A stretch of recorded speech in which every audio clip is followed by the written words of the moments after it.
So today, basically, it's not going to be particularly canon to the world. As I said, there's going to be a lot of just little bits I'm attempting to try. The characters you will meet are not the final versions. They are all pretty much copyright, so they're not going to be used in our final game. It's one-shot madness.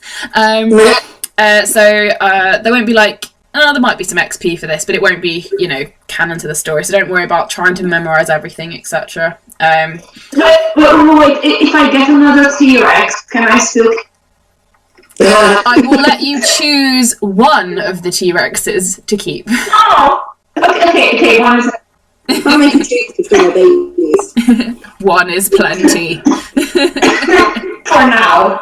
This is why you need necromancy, because then you could kill it and raise it, and then you'd have a mount.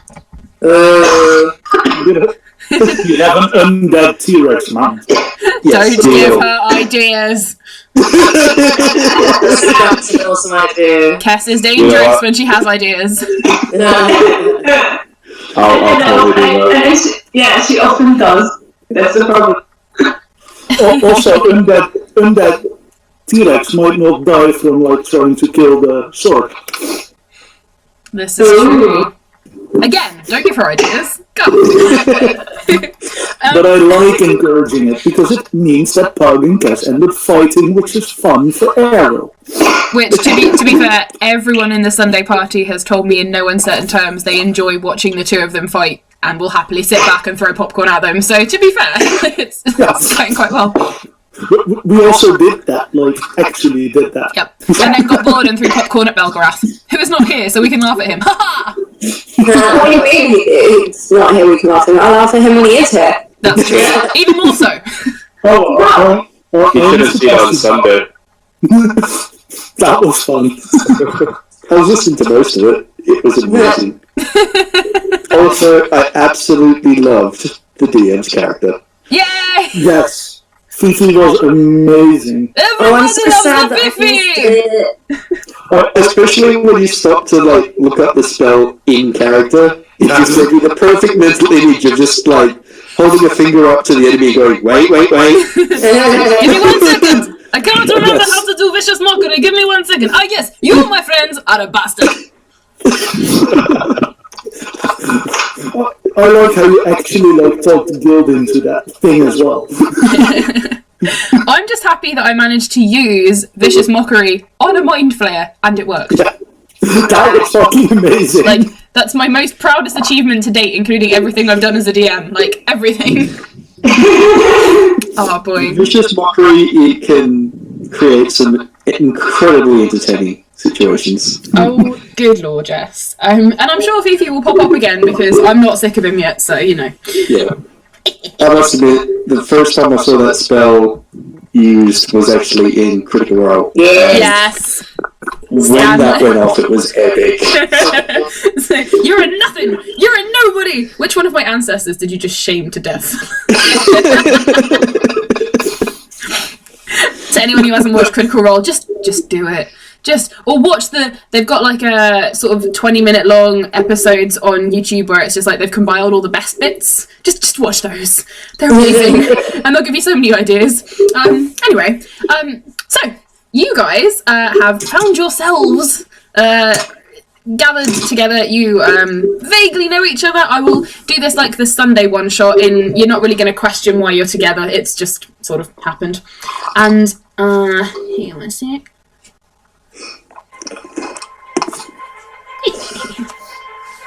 And you find yourself in a sort of grey, misty world. It's not unpleasant, it's not terrifying, it's just sort of grey and a bit echoey. And as you walk around, your footsteps sort of go dunk, dunk, dunk, but you can't see anything.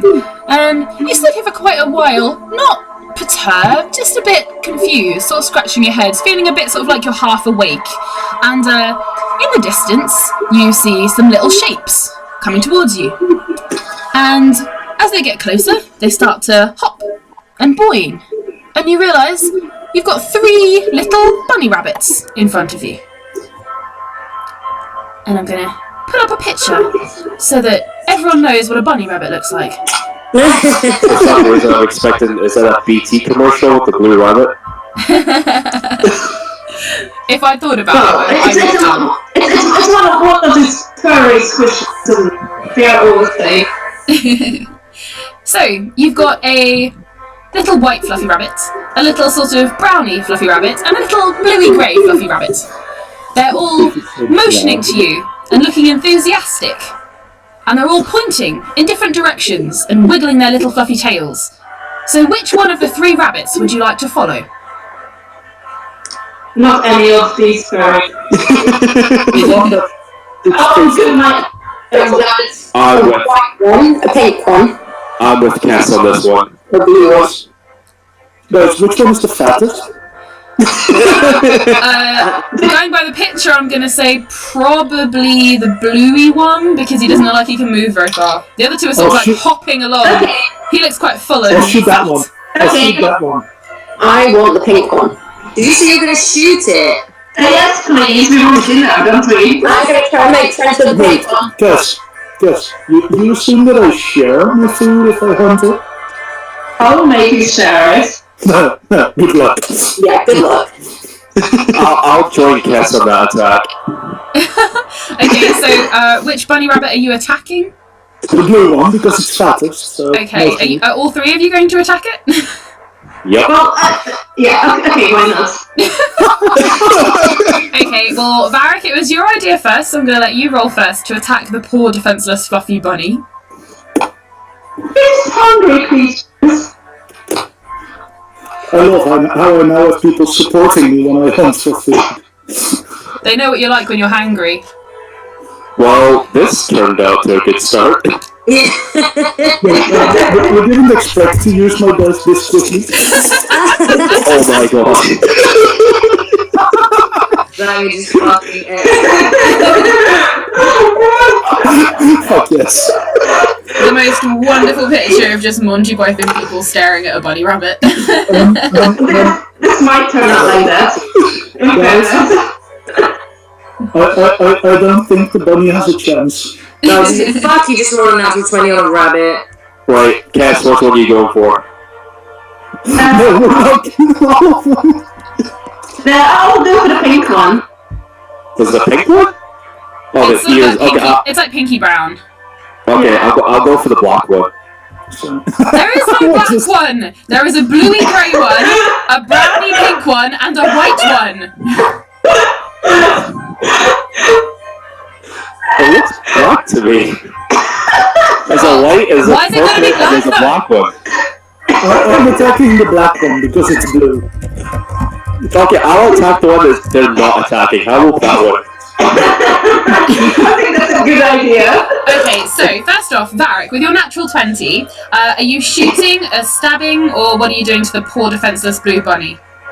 Well, probably shooting it because that's kind of the thing that I do.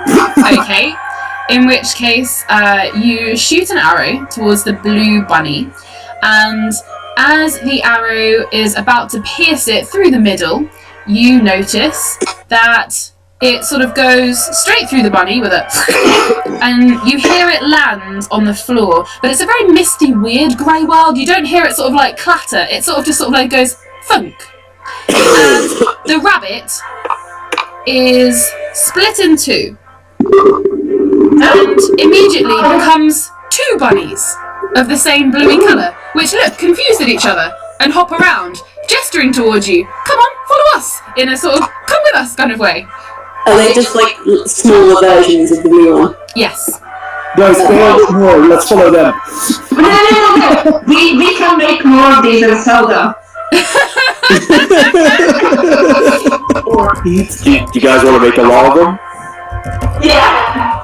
I'm Okay. going to pick up the pink bunny and cuddle it. Alright, Cass, go. I got a perfect spell to get them all together. You are not touching the bunny. Shoot Eldritch Blast that pink one. Okay. You shoot Eldritch Blast at the Yes. pink bunny as Arissa goes to pick it up, and it splits into about 10 different little pinky brown bunnies. Oh wow, that's Yes. amazing. See if you put a level 4 Eldritch Blast on that, you pretty much can hit all 3 targets. I can't really use I can't use level 4 spells as a level 4 character. I can only use up to level. Oh, okay. Yeah. Unfortunately. Alright. I need you guys' opinion. And yes, I'll do this in character. 1 or 2?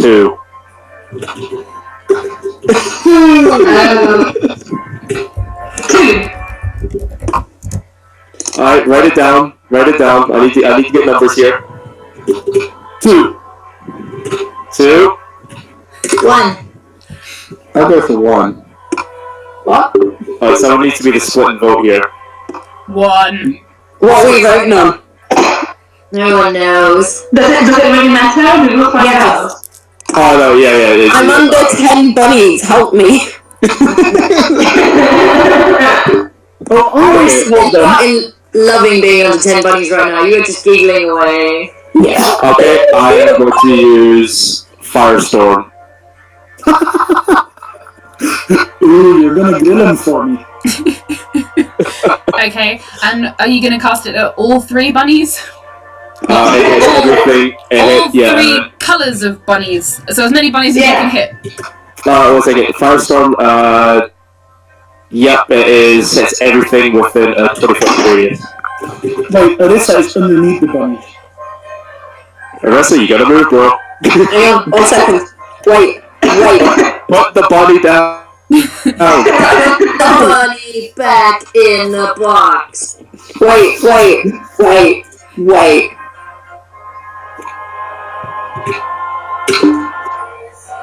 Okay, we can't wait forever. This is me.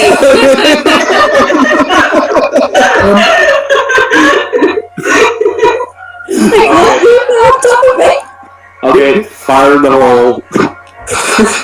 Alright, Does Arissa roll me an attack with your spell modifier. Already did, 19.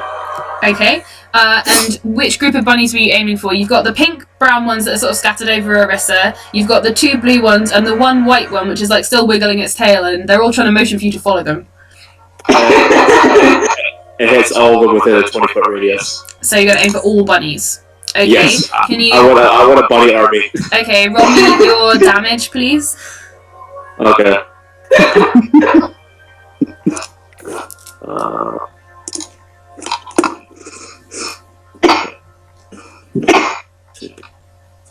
fucking hell, I need to get a dice box.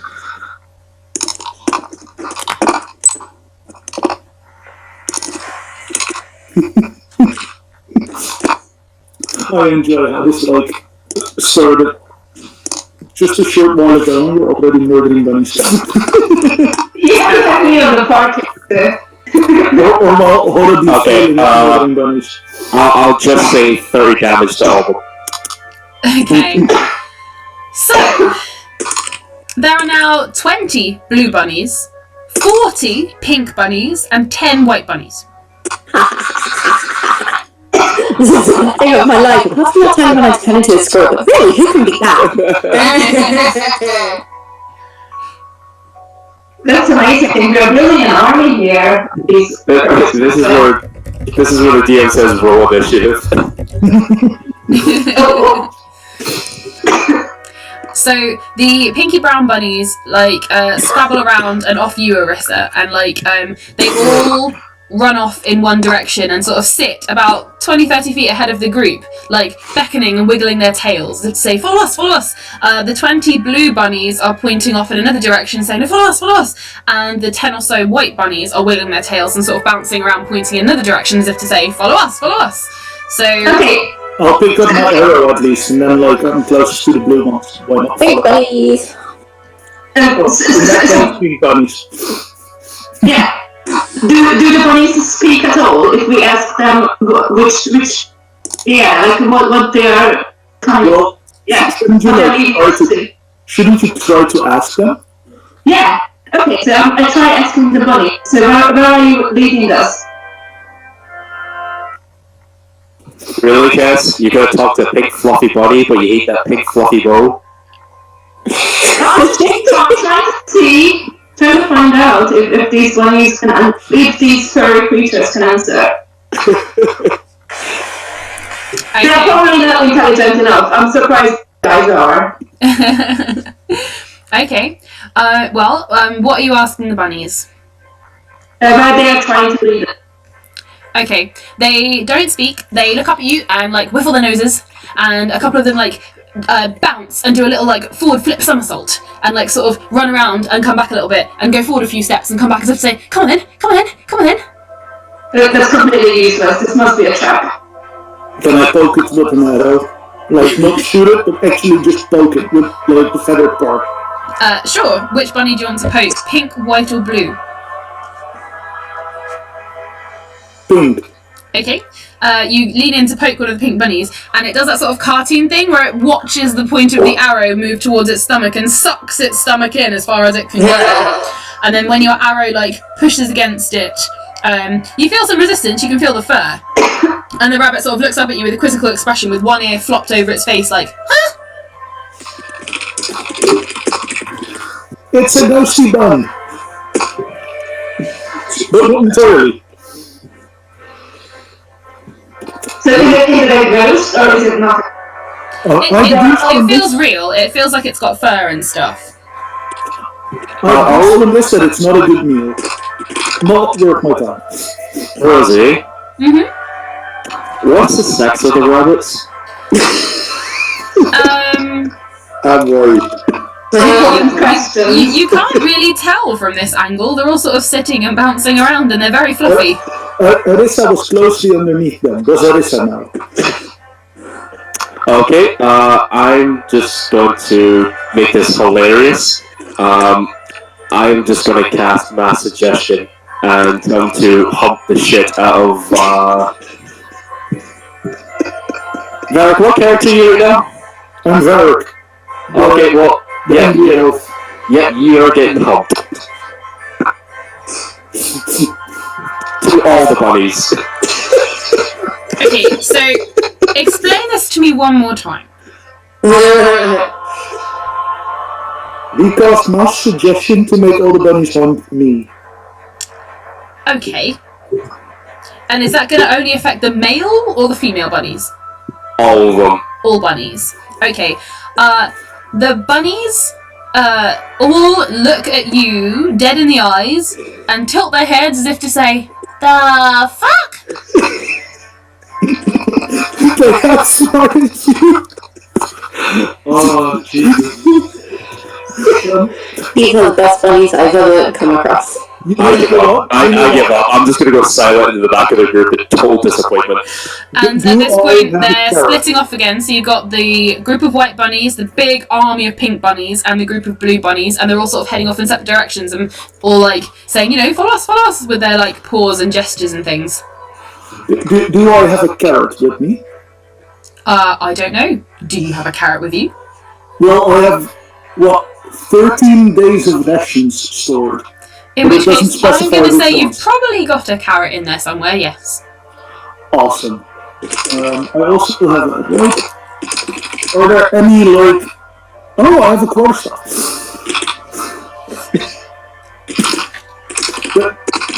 Verti, Yeah? can I borrow your shield? Sure, what are you doing with it?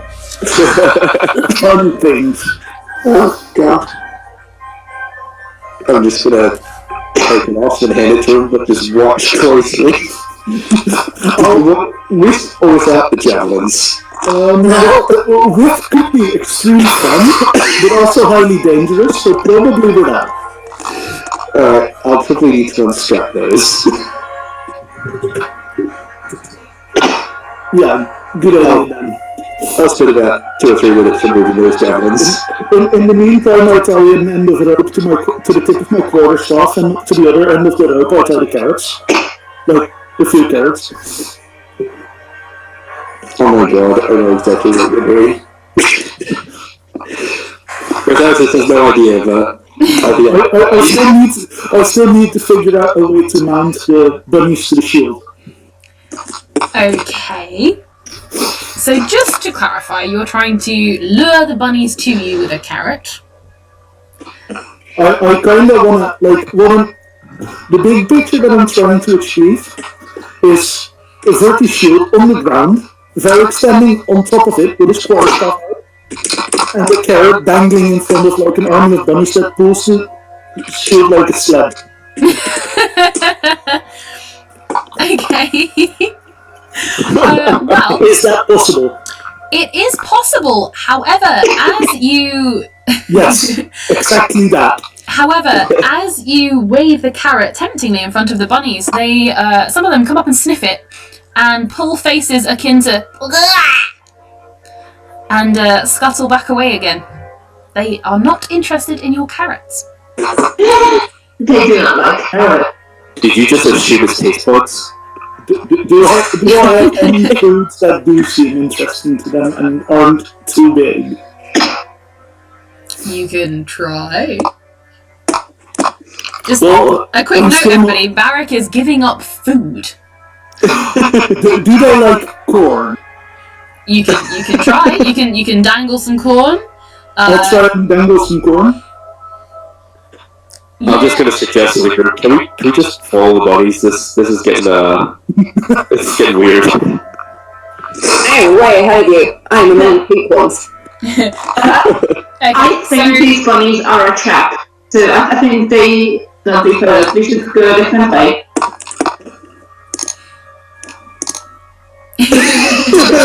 they're You resistant. know what? I'll just tag along behind like Arisa. I'll be busy strapping on my javelins back to my shields. Barry's giving up on his plan. These Okay. bunnies don't like food, man. So, are you going to? These are not real bunnies. Are you going to These follow are- pink ones? Is that your decision?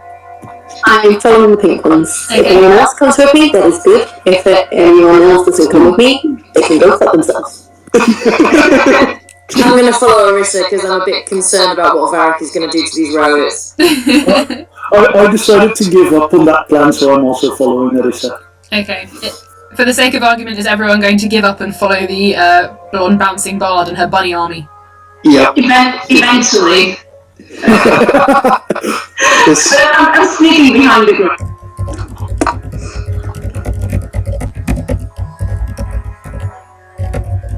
So I'm not out in the open. I'm expecting an ambush.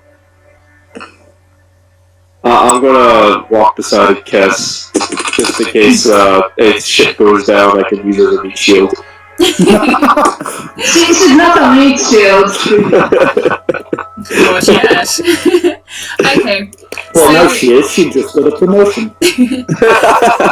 the cloud of sort of 40 or so pinky brown bunnies bounce on ahead. Some of them sort of like bounce around your feet in like doing figures of 8 and loop-de-loops, Arissa, and they boing on and they lead you through the greying You did mist. just go really quiet, or is that my audio? Oh, I thought it was mine. Very quiet. Okay. My app keeps crashing, so I thought it was me, but... Rosie might have disappeared because I can't hear her. Hello? And I think none of us can hear her right now. Nope. By the sound of her. Yeah, there you go. Hello? Hello. Ha! Yeah. You're back! You're alive! Hello. Yeah, I tricked you there to see how you would respond, and you did well. Well done, my friends. She's alive! Ah! Dastardly as ever. So the 40 or so pink bunnies are bouncing ahead and going between Arissa's legs and boinging along and doing like loop-de-loops and figure of 8s all around you, like as if to say sort of, come in, boing, boing, boing, boing, boing, boing, boing, whiffle, whiffle, whiffle, whiffle, tail wag, tail wag, tail wag. And they boing along, and eventually they sort of seem to disappear into the mist, and around you clears, you can suddenly see floor and walls and ceilings start to appear, and you've arrived in a very long corridor. And the corridor makes your brain feel a bit fuzzy, because it's made entirely of black and white checkers, and it stretches quite a long way, and you cannot see anywhere behind you. I knew this was a trap.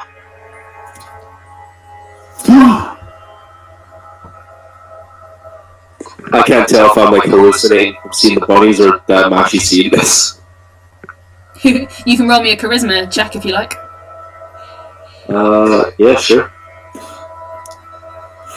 Can I...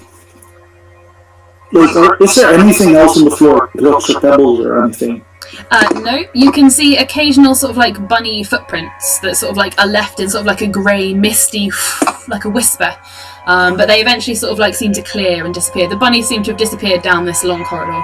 I'm starting to get a bit suspicious, so I might try and work out if I'm being affected by something. Okay, you can do a charisma Just check. step along regardless. Can I poke the black tiles with the quarterstaff, like in front of me, tapping it to see if it goes boom? Sure you can. And I'm gonna tap on black one. with a 22, you feel fine. It's just it's really like a bit trippy, but you feel okay. Like you feel yourself and fairly normal. You tap the black one, Barrick, and it seems to be a fairly solid wall. If a bit springy. Not like a normal wall, but it's solid. It just feels a little bit sort of you tap it and it sort of it doesn't, you know, it's not a hit. It's sort of like a wow. Oh god. And the white ones, what do they do? The white ones, a similar sort of thing, only the white ones, when you go to tap it, the wall of white comes out towards you. And so instead of going doing, it sort of goes boing, and sort of like comes and meets you before you touch it, and then boings back in on itself. So the white tiles go up and the black tiles go down. Well, the white tiles come in and the black tiles go outwards. Oh, Unless yeah, if you touch the floor, it's if you touch the floor, it's in and out and up and down. But the walls go in and out. In that case, I, you know what, want to step into it. Just like walk into it, see what happens. Okay, you walk into the wall and your knees are met with a black tile, and so your knees and the bottom of your legs up to your shins sort of step a little bit forwards, like maybe half an inch into the wall, and you feel it sort of bend like doo. But your stomach meets a white bit of wall, which makes your stomach get pushed outwards back into your body, going doo. And at the same time your head and shoulders touch a black one, which goes inwards. So you're sort of making a sort of S shape where your head and your feet are going in and your stomach is being pushed rapidly backwards.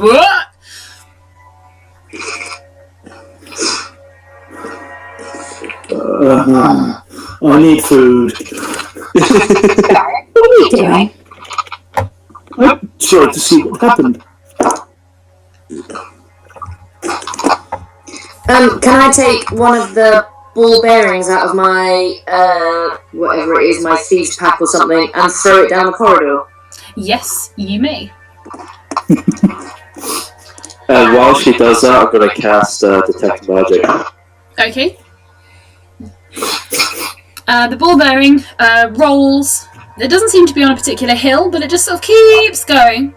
And after maybe a minute, you hear it go ting on something far in the distance and stop. And Detect Magic, you sense there's magic all around you, but it's neither evil nor good, it's just odd. Very, very odd. Okay. I'm just going to start walking down the corridor, but I'm going to just keep my feet on the black tiles. Try to avoid tripping myself up. Okay. So I'm going to do the same thing. Okay, in which case, can you all make me dexterity checks for walking down this corridor? Because whenever you step on a black tile, your foot goes in about an inch, maybe an inch and a half, as if you were stepping on a trampoline. And if you step on a white tile, it goes up and it sort of boosts you as if you'd stepped on a tiny little molehill that suddenly erupted under your feet. So it's like, boy, boy, boy, boy, which is exactly the noise it would make, obviously. Can I try to only hop on the ones that go outwards and boost me? Like, hop between them? Sure, yes, you can. Make me a dexterity check, please. Babe, was that the 5 for your dexterity check? Yep. Okay, cool. I mean, aw.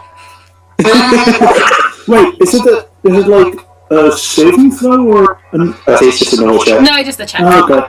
You don't need to Okay, so save no yourselves, yeah. proficiency.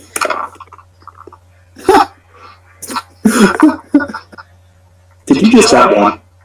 No. That's funny. I rolled an 8. Or I rolled a 3, but Well, me and Varric are fucked. I want to go on the white tiles as well and see if I can jump from tile to tile. yeah. Oh shit! Carissa's not even paying attention to the tiles. I might just trip over Yeah, and like. I'm only stepping on the black tiles. Okay. Well, Orissa, you bounce down the corridor so excited to try and catch up with the bunnies that you don't even notice that the floor is lifting you up and dropping you down. Cass, you Oh my find, god, that music. Cass, you find this whole thing rather appalling and step tentatively and carefully and make your way continuously. This is ridiculous. Exactly. Vitheritas and Varric, you struggle a little bit, but you manage to catch yourselves whenever you accidentally wobble off one of your steps, and if you accidentally step on the one you weren't intending to, you manage to right yourselves with a bit of sort of like whoa and some flailing arms. It's quite funny to watch the paladin tiefling like flailing, which is quite entertaining. Apricity bouncing along on the white tiles. You have an okay time of it, but you go a bit faster than you were intending, and you end up hopping far ahead of the rest of the party, so like going dong dong dong dong dong dong dong dong dong dong dong dong, and you hear the little gnome go headfirst dunk into something heavy and wooden far down the end of the corridor. You also find your ball bearing on the floor down there, and the last person left, I believe, is Zelthisada's you today, yes? Yep. Okay, in which case, and is this mechanical armed or is this warlocky? Warlocky. Okay, warlocky. Okay, this epic great warlock person attempts to deftly boing down the corridor and sort of trips at one point and does a very impressive sort of forward somersault with his robes flapping, sort of manages to land sort of on all fours, crouched, and sort of stand up, brush himself off and keep going. I applaud him. And with that utter blunderment, I'm just going to cast Levitate and just float down the rest of the corridor. That happened. Not knowing why I didn't do that in the first place. You do know this music, it's from the Christmas one-shots. It's the bopping music that we never got to hear again because that one shot didn't save, unfortunately, in the audio file. But yes. Oh yeah. Banjo Kazooie. Yes, that's. In fact, I think you should rename your party this. I think the Sunday party should be named Banjo Kazooie.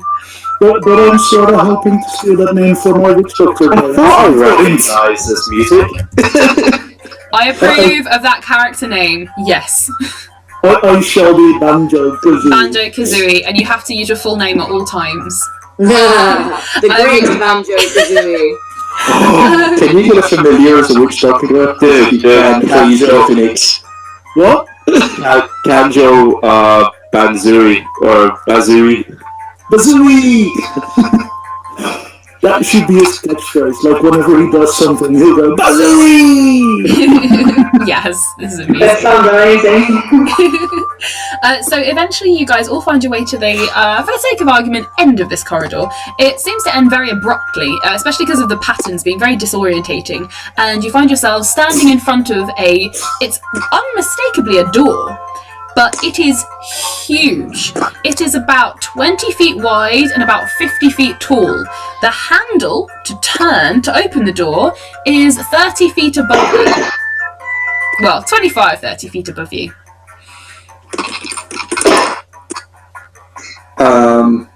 Alright. I'm just going to pull my rope off and hand it across to Varric. I'll, take the other end of it. Now we just need to figure out how to get you up there.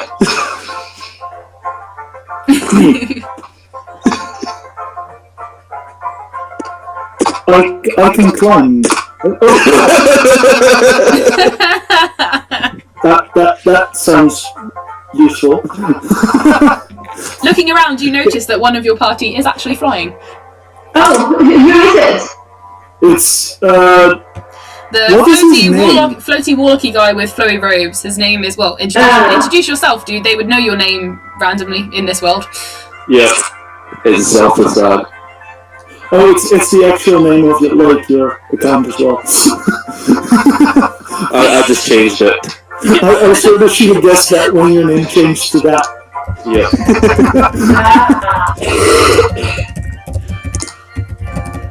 But sometimes the not good ideas are the best ideas. Oh, by the way, Yes. so, you know, my warlock does have a perpetual cough as well, so just to keep it in character. Wait, a perpetual cough? Yeah. Should we just every now and then, every time we're near him, slap him on the back? Yes, please do. I could try to heal him. I think we can both agree that it will not work.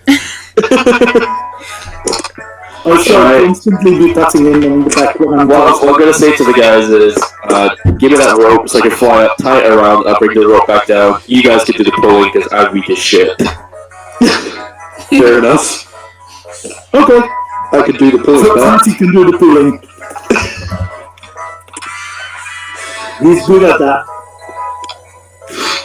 So I'll tie one end around my waist and get ready to pull.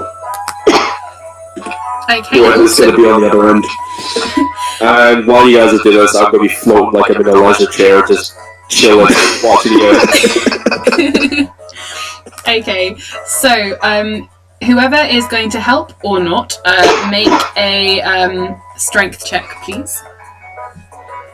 Who wants to be on the other end that gets lifted? Is this what are we using someone as a battering ram? No, we're lifting someone up to the doorknob. Go for it. I'll do it. Or is it really high up? No, you're not.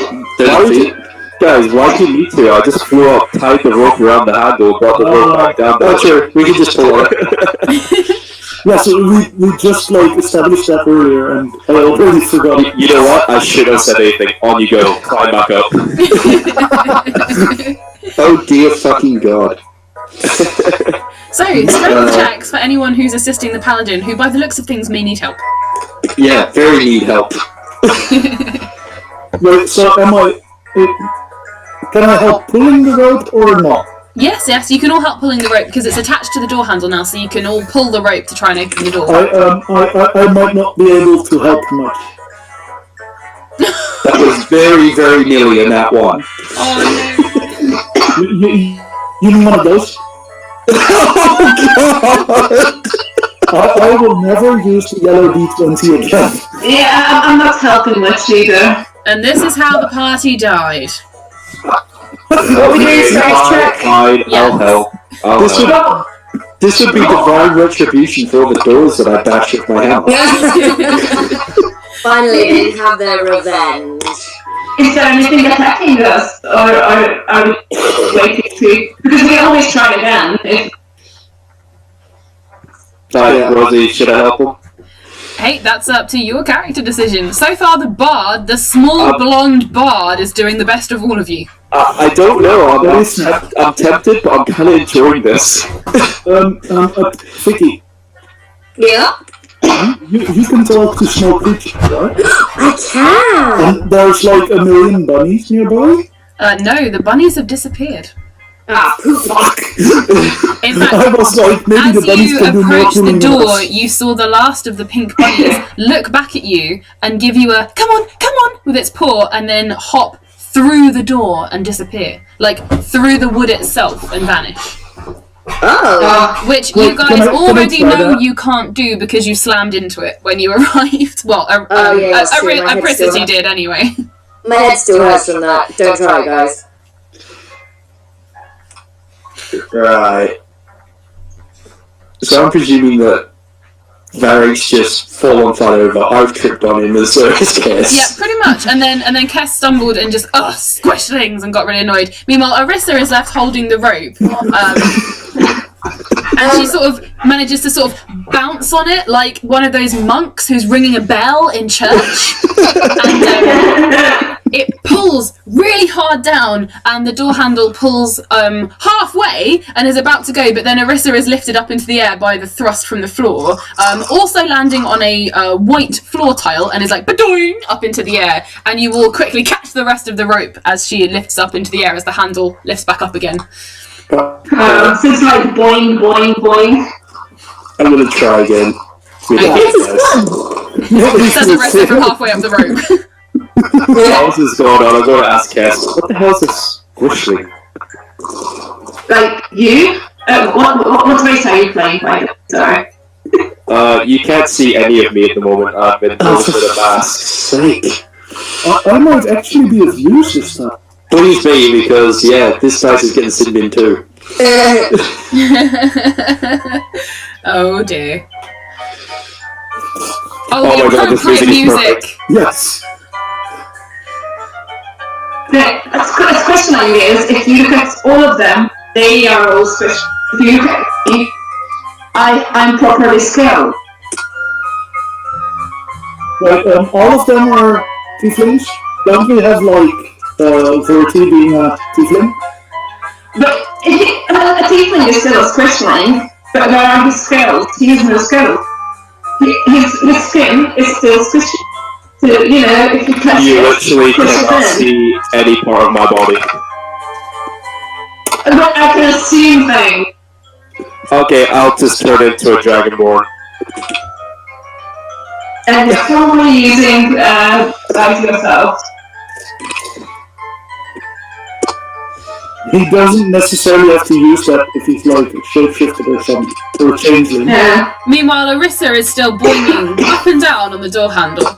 However, between Varric, Vitheritas, and Arissa, they manage to pull, mid this argument that's going on, with the guy sitting like, as if on a lounger in the air, and Kess, with her arms folded, limply holding onto the bottom end of the rope.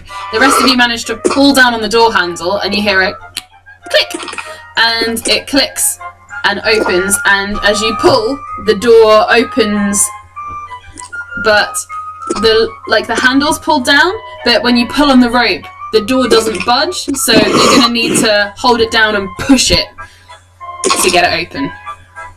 Ah, wonderful.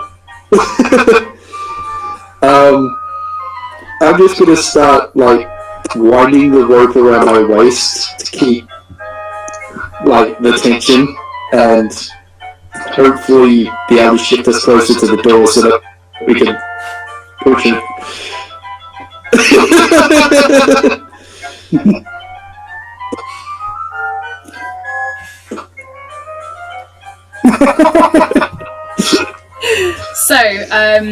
So far you've got Vitheritas, who's going to wind the rope up and keep the door handle down and try and push on it. Is everyone else going to help, apart from the obvious?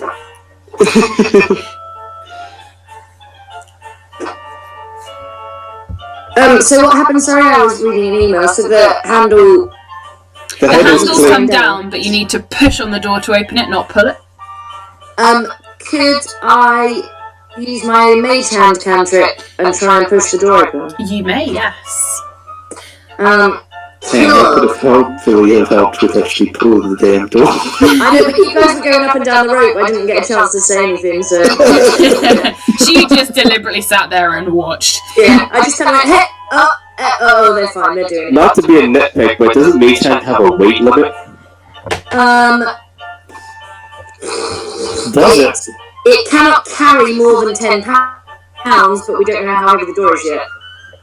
And you're about to find out. If the mage hand bounces off, it's probably So heavy. my mage hand, because I'm a rogue, is the mage hand's ledger domain, however you pronounce that.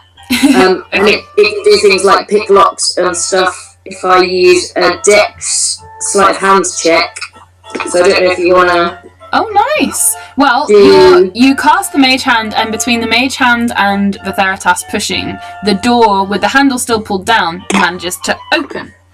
Now, I would like you all, please, as a very bright light comes from the other side of the door, can you all please make me a dexterity check? Because I'm closing my eyes. The bright light is coming. yeah, bright light, but you still need a dexterity check, please. Yeah. I'm going to do the exact same thing as her. I like Okay, this dice. if I close my eyes and pull down my hood, do I still need... You still need the dexterity check because this is nothing to do with the light. That's That's fine.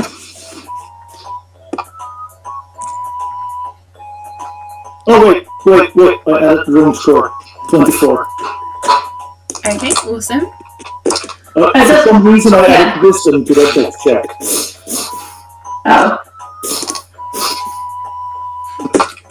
Just for the record, I've got no buff on my dexterity, and I've got a plus 3 to my strength, and my strength rolls were ridiculously low. Terrible. Okay, well, so far you're all fine. So, as you open the door, the rope unravels itself from the handle and falls at your feet, and the door swings wide open. And this huge doorway that you're looking out of, the dexterity check was because you see a sort of bright, bluey light, and you feel suddenly a strong gust of wind pulling you towards the door. Now, you're all stood on the threshold of this open doorway, with the door now widely flung open to the other side of you. You all manage to hold on and don't get flung out of the door, but as you appear at the edge of it, you see that you are high in the sky. The bright blue light is blue sky all around you. There are some fluffy clouds above you. You cannot really see the ground below. It's all a blur. But what you do see is a big parade of 40 or so pink bunny rabbits who are boinging around in the air and sort of like floating gently down as if they've jumped through the door and are now floating downwards. Some of them turn around and twist in the air and sort of wave at you and wiggle their tails as if to say, "Come on, it's great, it's fun!" I jump right on it. Yes, you can have one with you, why not? Yes. And yes. I'll follow behind Alyssa. Okay. Just to check, there's no way to hide from the light, right? No, you're in the middle of the sky at the moment. Okay, it's then I cast darkness around myself. Okay. A little, like... Can I counterspell that? Okay, no, I'm joking. A little black cloud of grumpiness appears around Kess. It's not as dark as it would usually be. It's sort of like a dark grey, but it dims the world. It's like wearing sunglasses. Yay! Arissa takes a running leap and boings out and starts fluttering like a feather gently down. Varric follows, chomping on a breadstick as he flies, and the carrot that none of the bunnies wanted. Apricity jumps out, the little gnome, with Warmin flying red and sparkly around her, like, whee! So the rest of you, what do you want to do? I'm just going to follow the bard. Okay, the armor dark paladin tiefling jumps out, woohoo! And for a second you fall and plummet like a stone, but then you catch on the wind and you're fine. I'm just going to fly after them. Okay. Yeah, I'm definitely not enthusiastic at all, but I'm sort of... So you're jumping after them, both of you? I'm not jumping. Just like stepping daintily? Yes. Okay. Cass, Grumpily. you carefully drift, like Mary Poppins but without the umbrella. Slowly, sedately, poker straight, you drift down alongside your companions. Zelthusad, you fly out the door, and about 5 feet away from the door, you feel yourself going in the air, and you realise the power of flight has left you, and you are falling like a feather, again, sort of like drifting hither and thither, but you have no control over this. Your powers of flight have gone for now. I can't do the, what do you call it, the Roadrunner thing? In fact, you did do that, because you flew out feeling all awesome, and then suddenly started dropping more than you were expecting, so... Okay. Okay, so you all manage to sort of circle around, so you're sort of together and near each other. You form a sort of like a semicircle going upwards as Arissa at the bottom, nearest the bunnies who are sort of pirouetting in the air. Again, think Scrat in Ice Age, sort of like dancing through the air. And you guys drift, again, like a feather. You all follow sort of the same sort of path, but like anytime a breeze picks up, you're sort of blown slightly to the left, slightly to the right, or you drop a little bit quicker, but you always catch it, always catches you. It's a bit terrifying at the height because you start to see the blurry ground start to take shape, and you can see splashes of colours. You can see pinks and yellows and dark greens and blacks, but mostly you can see these really rich vibrant greens and some oranges and blues, and you see this really shiny thing down below you. And It's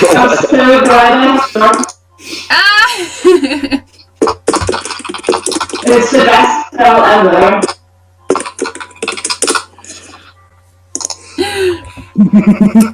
Belly flop. As you fall, you start to realise that the big shiny thing you're coming towards is a vast lake of water. It's bright crystal blue and it's rippling. That's amazing. It's a big lake. But that's No. falling towards. The bunnies, as they get towards it, make swimming motions in the air and speed towards it, and they all rapidly zoom, zoom, zoom, zoom, do dives and go under the water and then swim up along the current and then swim off, and you've lost track of them for now. And you guys are rapidly approaching the water. You're still drifting like a feather, but it's coming up thick and fast. And you guys are going to hit it gently. But those of you wearing lots of armour are going to feel for a second as if you might get sucked under, never to reappear again. But something, as if you're wearing like a buoyancy jacket, something within your chest, almost like your lungs are acting as like a buffer against the water dragging you under. You all pop up on the surface and sort of float there treading water, sort of like, wow, the water is warm and almost like that awkward thing children get where they don't care that they've peed themselves. It's a warm wet that doesn't quite seep into you. This is disgusting. Like, you know how kids just don't seem to care that they're wet and warm? Like, that's the feeling you've got all around you. Not that you've peed yourselves, but you feel just sort of warm and toasty wet, but not damp and soggy, and you don't have to brush the hair out of your face or anything. It's quite comfortable and warm, and you're sort of floating along. You are caught on the current, though, and you cannot see the edges of where this big lake is. You're just sort of having to float along and see where this takes you. Every so often in the distance, you spot a tiny pink shape boinging along under the waves. Could you all please make me an athletics check to see how well you're going to cope with attempting to swim? Yeah. Uh-oh. Oh, natural 20! Woohoo! Awesome. Ooh. I'm far too excited for that. Oh, poor Oh, I had a Ah! +5 in that too. Can I just cast fly again for a nice toasty landing? Well, this is for how well you're swimming, so you've already landed. Oh, swimming? Oh shit! Oh, okay, I'm fine. So basically you're drowning. This is you did athletics. This is an athletics thing, right? Yeah. Ah, well. So, Arissa, Apricity, and Varric, and Cass actually, you managed to strike out in a fairly competent sort of crawl. You are being swept along with the current, so it's not too much effort. You don't have to swim very far. You make the motions to just sort of keep yourselves afloat and keep track of each other so you're not swept too far apart. The Theratas, you find it more difficult and clunky in your armour, although it does feel a lot lighter now. Like, just the very air seems to be a lot lighter around you, but you're making a lot more splashes and noise than everyone else. Zalthasard, you land, attempt to cast fly on yourself again, which the water does not like. It sucks you under. Bubbles come out of your mouth. Your terrifying appearance disappears for a second under the water, and you are swept along in a dazed current, as if you're in a washing machine, and you find yourself gargling and spitting, and water goes up your nose, and it's warm and wet, but still unpleasant. But eventually you find your way to the surface, unable to really do the breaststroke properly. You try to kick with your legs and keep your arms out, but every so often the water will sort of, almost as if someone is pushing your head under for a joke. Every now and then the current will push you under for a little bit longer than you're comfortable with, and then pull you back out just in time to draw breath. Okay. Okay. And you guys continue on in this fashion for several minutes. Did you want to have any sort of conversation as you are drifting down this seemingly continuing for a while current of river? This is the most awful place I've ever. I'm just going to say I fucking hate water.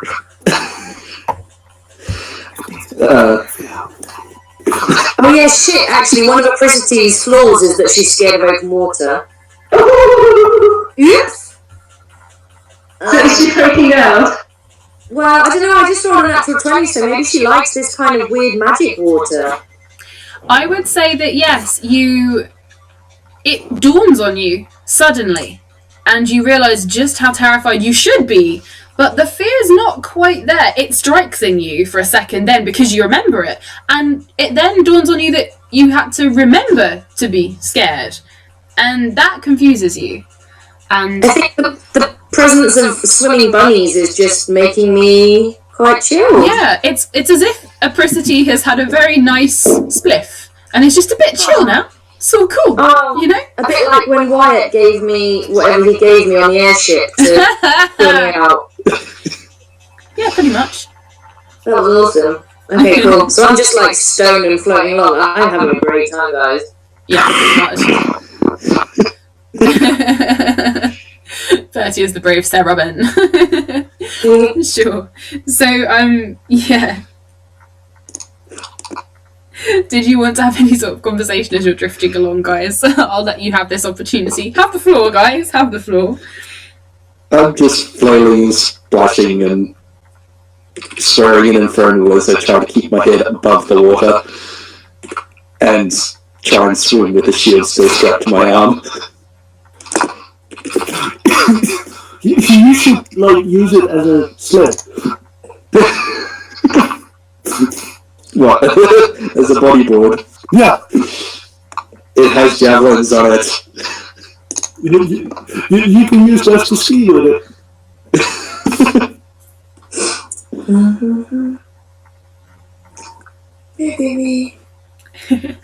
Okay, so you guys looking perplexed and continuing onwards. Yeah. I'm just assuming you look perplexed because that's just how I'm imagining the tiefling looking right now. He's confused why he's not drowned yet. But at the same time, Some of us are just annoyed.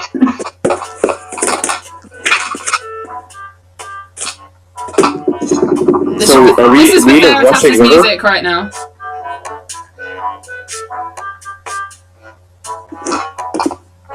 So we're like in a rushing river at the moment? Yes, you are. It's not like dragging you very fast, but it is moving quite quickly, yes.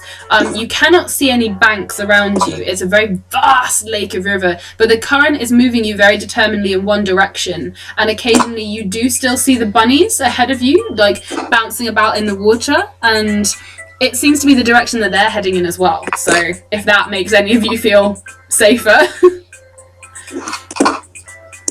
If it's gonna happen, it's gonna happen. I'm just gonna go with it. What a good idea. Okay, so could everybody please make me a perception check? Yay, something I'm good at.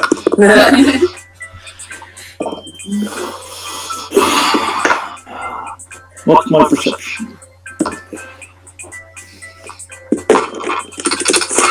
Oh! Oh yes, that's +6 now. That's good. Then at least I have an 8.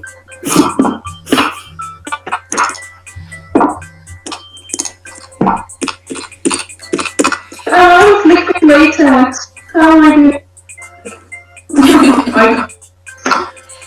Dear God. As I said, I should not be using a yellow D. Okay. I decided to give it another chance. And Well, to be again. fair, you will all see this coming then, because it's fairly obvious.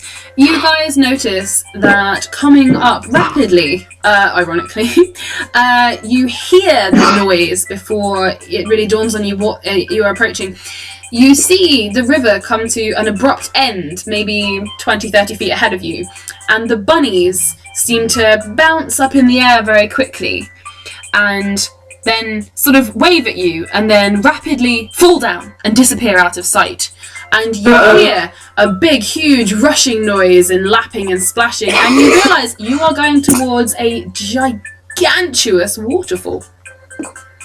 Any, trees or anything close? You have literally, you're just in a massive lake. There are no branches, no trees, no banks nearby. It's also this magical fairyland thingy, right? It's whatever this place is. Okay, I have this big purple scarf. I might pull it out and try and use it as a parachute. Sure, absolutely, why not? What would everyone else like to do while you see the hangry elf rapidly pulling the scarf from around his neck and doing something strange? The tiefling is just going to be swearing extremely loudly in front. And now try to backpedal. The splashing gets more and more determined. And the I'm going to find that amusing. I'm going to just mimic his body and do the splashing thing as well. Okay, so there are now two Vitheratasses swearing and splashing around in their paladin armour. All the while, you guys are getting 15 feet closer towards this waterfall, which has got massive bubbles and splashes coming over the edge of it. What would the rest of you like to do? As a question, is there anywhere I could teleport? You can't see anywhere at the moment. All you can see is sort of like a vast landscape, which is quite blurry. You can't make out shapes and things. It's like when you load a game, but it hasn't loaded up the rest of the world yet. And the waterfall edge coming towards you. And Yes. You should teleport to halfway down as far as you can, so that your fall is less. Or wait till she's halfway down until she sees the ground and teleport to the ground. No, it's much more fun if she crashes a lot. Wait a second, aren't dragons meant to fly? You're not even a real dragon! Are you saying that out loud, sir? Because that would be fucking funny. Yeah, fuck it, I said that. I'm not a fucking dragon. I'm a dragonborn. Are you that much of an insolent fool to not understand the difference? Dragons in the name. What an idiot. he didn't roll high on his intelligence. Do you want to roll? I'll roll for my intelligence. No, it's fine. Yeah? I'll roll for my intelligence. It's fine. Please, get out. Okay, you can roll for intelligence, sure. So... The bar is 65. Oh god. Oh fuck. Okay. Yeah.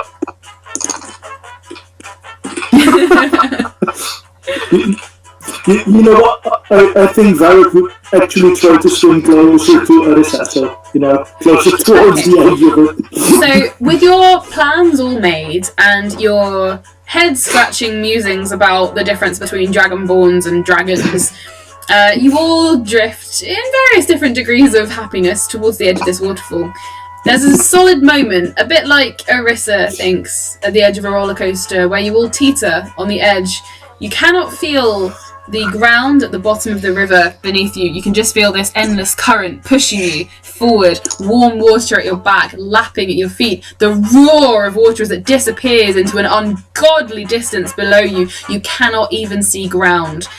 You can see tiny pink shapes disappearing far below you. And then suddenly it hits and you all are thrown forwards out of the water into the air.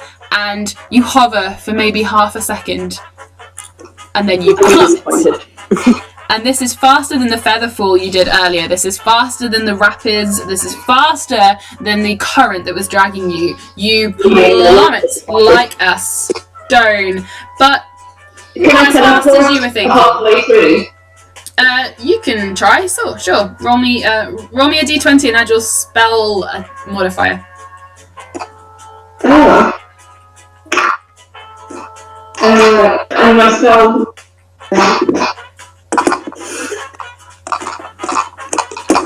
Okay. You managed to teleport about 40 feet below everyone else. You catch up with the last of the bunnies, who sort of give you a hee smile and a wave.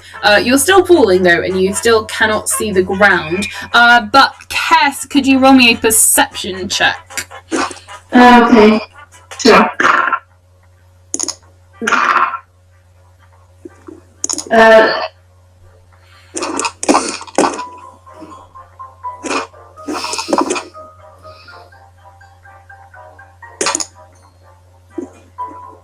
Okay.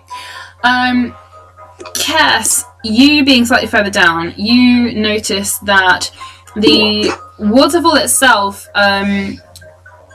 ends on a sort of big sort of cliff and lots of big rocks and waterfalls and massive sort of like jagged edges. However, you also notice that off to one side, growing out of the edge of this giant cliff and going down into what looks like a strange pink wooded area, you see very large white and blue and yellow mushrooms.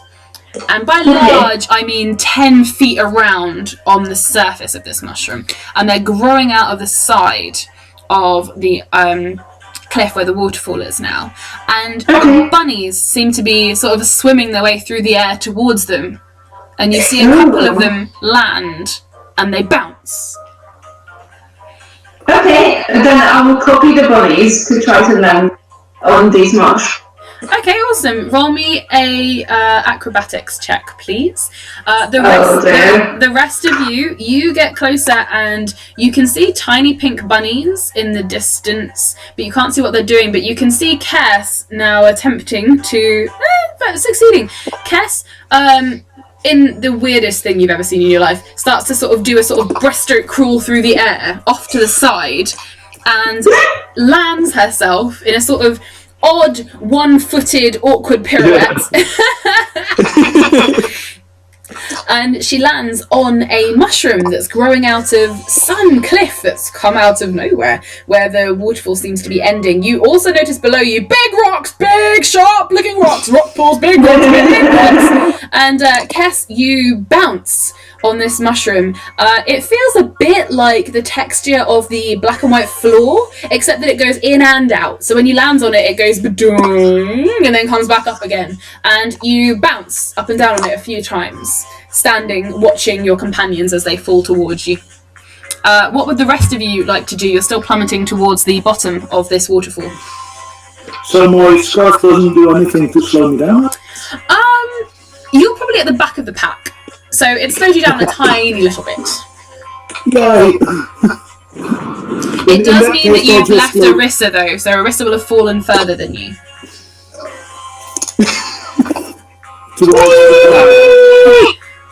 Pushing towards the progress. Yeah. In that case, I'll pull in like a parachute thingy I believe and try and drop as fast as I can. Okay. I believe I can touch the sky. So Arissa pirouetting in time through the air, singing. Spread the wings and fly away. A parachute will make you fly slower. Yeah, I had the parachute out beforehand and I now folded it in. Oh, okay, yeah. Just like try to...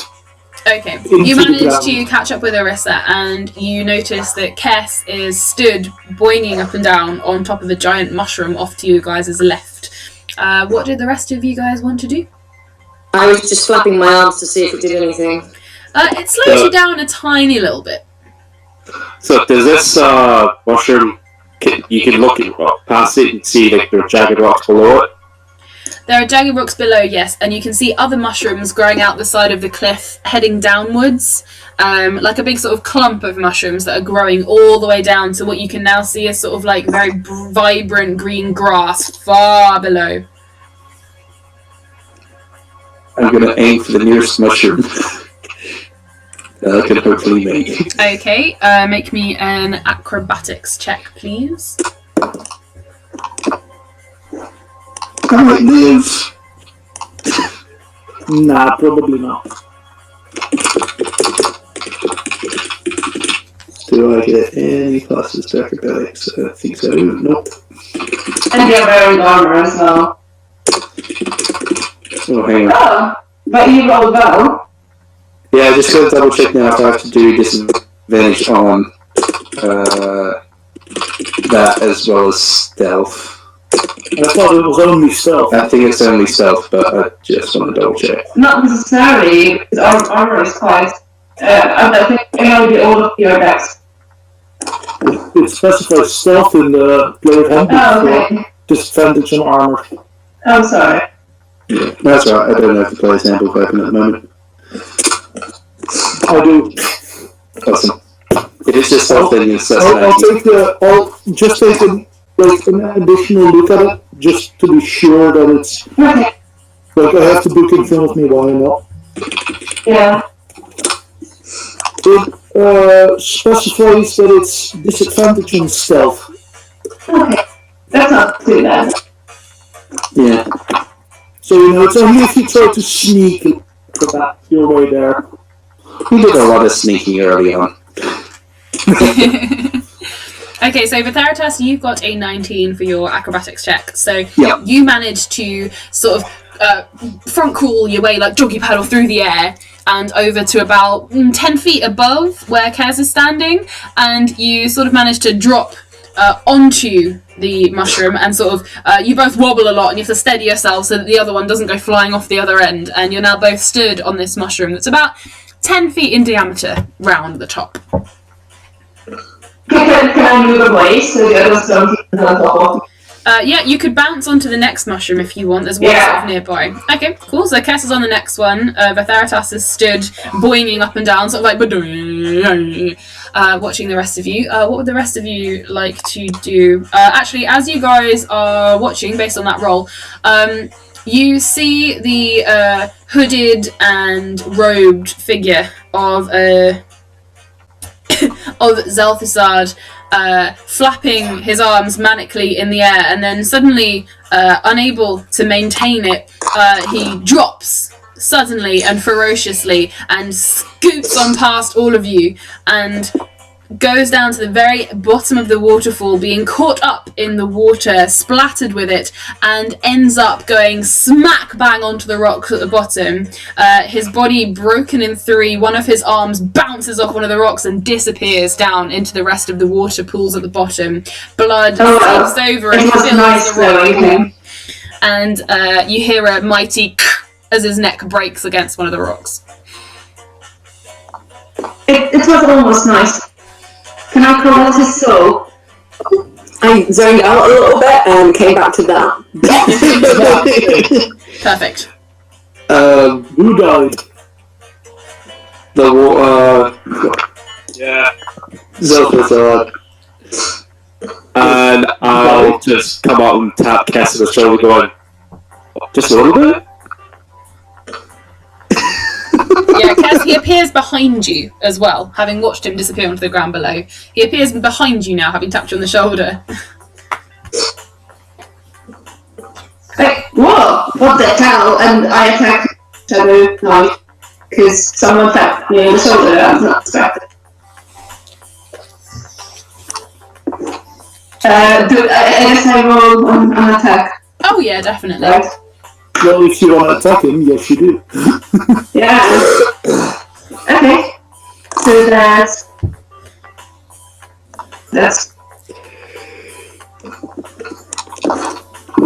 7 shadow knife that appears in my hands out of shadow. Counterspell. Oh, on what? You casting Shadow Knife. No, I'm not casting shadow knife. my She has one. my warlock weapon. Oh, okay. It's my blessed weapon. My goddess. Yeah.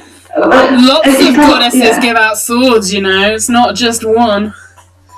Yeah. I have the best weapons. I have shadow weapons, not shiny weapons. Okay, yeah, because I got startled, I'm attacking. Nice. Okay, cool. So what did you roll for attack? I rolled a 7. Okay. So does that hit you, Selfazard? No, it doesn't, but I'm going to use Hellish Rebuke. Okay. Wait, can you use that if you don't have damage? In 2 different games, you've used Hellish Rebuke on. But can you use Hellish without actually getting damage? I'm not like that. It's a reaction, yeah. Yeah, but it's for Paladin, sorry, not Paladin, for Tiefling, it's only on taking combat damage. So I Yeah, don't know if the Warlock spell's the same. But, in theory it's the same spell. yeah, but spells do get sometimes get different things on that. Yeah, Uh, it might be different to mine, because that's the racial ability for me. Oh, okay. Hellish Rebuke. That's So if the Tiefling actually has to take damage. with one reaction which you take in response to being damaged. Oh, so Yeah. taking damage. Okay, well, I guess I'll miss it then. Well, actually, what happens is, as you go to essentially open fire on each other, your weapons and magic, respectively, they seize up in your hands and in the air. And you now find that out of the air, snaking towards both of you, is a gold-looking chain. And it appears around both of your wrists and is about 5 feet long, and entwined into the gold chain that's now attaching you to each other says the words, "Let's be friends." Fuck you! Like, give me 2 seconds, 2 seconds to be right back. That only character, yeah, curse loudly. That's fine. At the sound of the cursing, I'm gonna have to go to the edge of the mushroom and see angry Dragonborn and possibly check that chuckling. Yep, they are. They look angry as if they were sort of meaning to attack Okay, each other, and they are now attached to each other with a gold chain around each wrist. It's about 5 feet long, so they're not like next to each other, but it's about 5 feet wide. And the chain very visibly, in fact, you can read it from there. It's got quite big letters on it. It says, "Let's be friends." Okay, I really don't like this. I'm going to cast Dispel Magic. Sure. The chain gets 1 foot smaller, and Let's Be Friends starts glowing and glittering. Well, fuck, don't you dare cast it again, because I'm going to murder you. Dispel Magic. Try to murder him. While walking I'm past joking. straight in the eye. It gets 3 foot long between the two of you. Yeah, so I get my shadow blade out again and try to stab you in the neck. Okay, the blade starts glittering and shining and reverberates in your hand and won't move towards them. And the Let's Be Friends now starts singing quietly, "Friends, let's be friends, Hi. friends, let's be friends." Okay, can I try to use Misty Step? Just teleport out of the... Sure you can. You misty step onto the next mushroom, and for a second it seems to have worked, and then Zelfasad is brought with you and appears balancing on the mushroom 3 feet away from you with your wrist chained. Let's be friends, let's be friends, let's be friends, let's be friends. For the sake of argument, I'm going to say the rest of you have now managed to bounce your way down onto the mushrooms as well, and are standing around looking at this tremendous sight. The mushrooms you're standing on, they sort of, it's like a big path of them. There's a big growth of them, and they go all the way down the side of this sheer cliff you're on, and they scatter about at the bottom, where you can also see that there are some trees and things at the bottom. So it's almost like they lead down into a sort of rich, lush green forest. What would you like to do, guys? I'm going to start trying to take the lead and bounce past, but as I go past Kiss and Zelfasad, I'm going to be laughing relatively loudly and tell them, if you want me to conduct a wedding ceremony, just let me know. I'm going to murder you! I'm going to draw him. I hate the music! I'm going to draw him the most devilish fucking stare if he says anything more. Okay, Kess, what were you doing? Are there any bunnies nearby? Not that you can see. You can see tiny pink shapes further down, bouncing on the mushrooms and disappearing into the forest. Okay, I want to find someone who... You know what? I'm getting out of this. I'm going to cast a refill this. Okay, and what would you like to try and do with that? Cast out myself, so nothing in this plane can actually harm me. Or touch me. Okay, I want cool. that thing off of me. Okay, the chain that's on both of your wrists disappears. The voice that's singing "Let's be friends" stops. And then a few seconds later, a chain appears around both of your waists. 3 foot long, gold, and entwined with "Let's be friends," and the singing starts up again. Let's be friends, let's be friends, let's Okay, be friends. let's just find someone who can remove this. Don't try anything again, okay? You fucking idiot.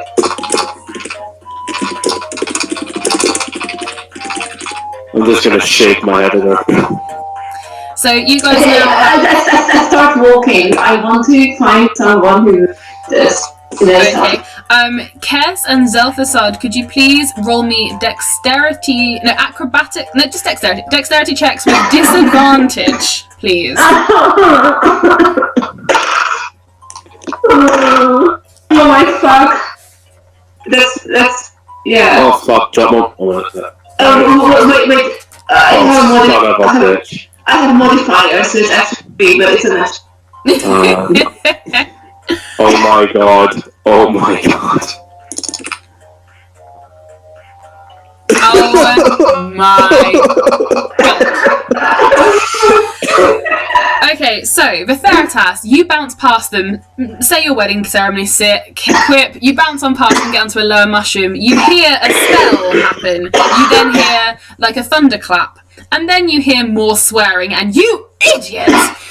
You look over your shoulder and notice they're now attached round the waist, and the singing has started again, just softly on the chain between them, laughing continually.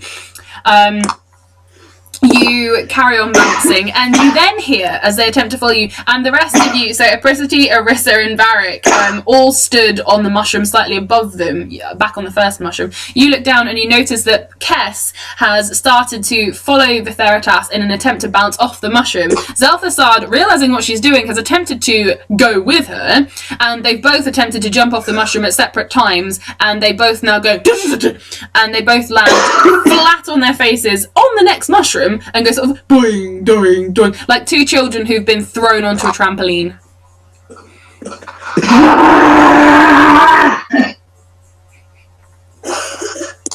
Just angry noises. I'm going to shout back up there. I thought the earth wasn't meant to move until after the wedding. Fuck you!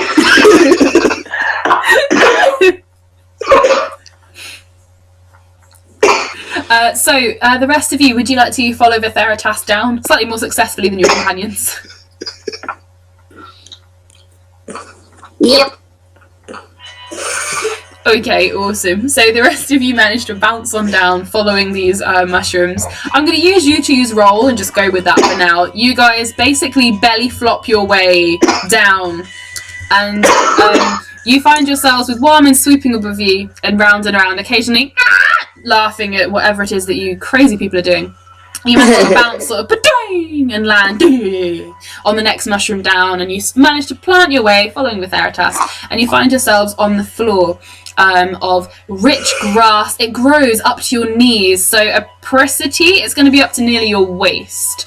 It's beautiful, it's lush and green, it's thick, it's easy to walk through, it parts as you move, and the blades don't even seem to snap as you stand on them. And in front of you is a big forest. The trees, the trunks are not brown, they're sort of white and almost glowing with a sort of amber dew that trickles out of some of them. And the leaves are rich purples, pinks and greens. It's beautiful and light and bright and airy and welcoming. And Arissa in particular notices a tiny pink bunny disappearing off into the woods. I follow it. Rosie, why can you hear the orange walk behind your speakers? The orange walk.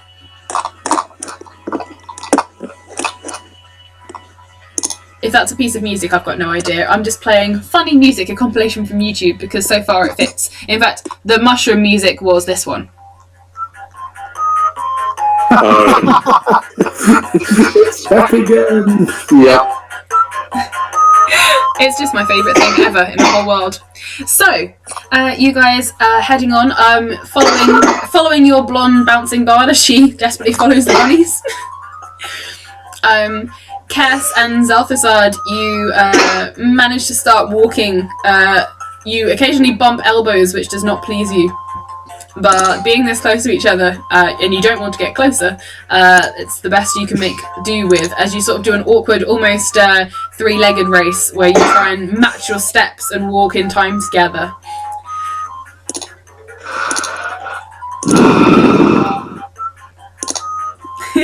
yeah, I'm totally hating this. Excellent. So, you You guys... smell like ass. You smell like dumb. Well done for that response, I just ignore after that. As you guys carry on, the trees sway in a gentle breeze, there's sunlight dappling through them, and you eventually come across a very large, tall tree with lots of branches in it. And you can see the rabbits again, and they're all high up in the branches of this tree, and it's got two very large signs in it. And one says this way with an arrow, and one says that way with an arrow. Which way would you like to go? The bunnies are split in half. Half of them are going towards this way, half of them going towards that way. Oh, I envision split in half entirely different. Sorry. Don't make me choose.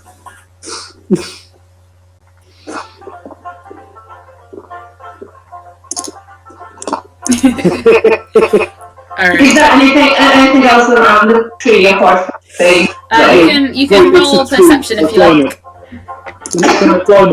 Okay, roll me an athletics check, and Kess, you can roll me perception to have a look around if you like. Okay. Oh, I got a nat 20. Nice. Okay. Kess, you notice there's several other signs on the ground. They look old and chipped, and they say this way and that way, and there's lots of them and they look old. The ones on the tree currently are shiny and new. You can't really see footprints or anything, or any other bunnies that you can notice. Varric, you start climbing the tree expertly, but every time you get up to the branches that are just below the bunnies, you look up and there's another 10 feet of tree to climb before you get to them, and no matter how high you climb and how far you go, you can never get further than the branch beneath the bunnies. Guys, this is a fun tree to climb. Anyone want me? I just continue climbing. It looks like an awful tree to climb.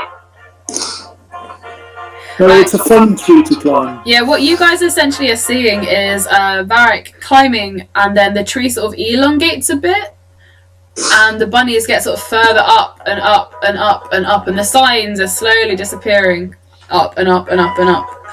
So, are you going to go this way or that way? Do we have to follow the bunny? Well, so far the bunnies are in the tree, just pointing in different directions. There's only 2 paths, though. There's this way and that way, going through the trees that you can see. But surely there are other directions as well. We don't have to go on that path. Well, there's dense trees you could walk through. Okay, I want to try that. Okay. Cass walks forward, and as if you'd walk to the edge of a video game screen, she walks to go between the 2 trees and goes dump, and is pushed backwards onto your back foot. And which means that Zelphasard, you are pulled forward, and when she staggers backwards, you stumble as well, and she falls into you.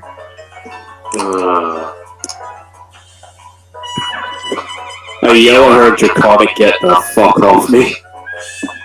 Yeah, leave me alone, you idiot. Let's be friends. Let's be friends. Oh, for fuck's sake. Be friends. Okay, I hit the chain very hard. Don't hit the chain. Okay. I'm angry. Okay, Cass, can you please roll me a charisma save?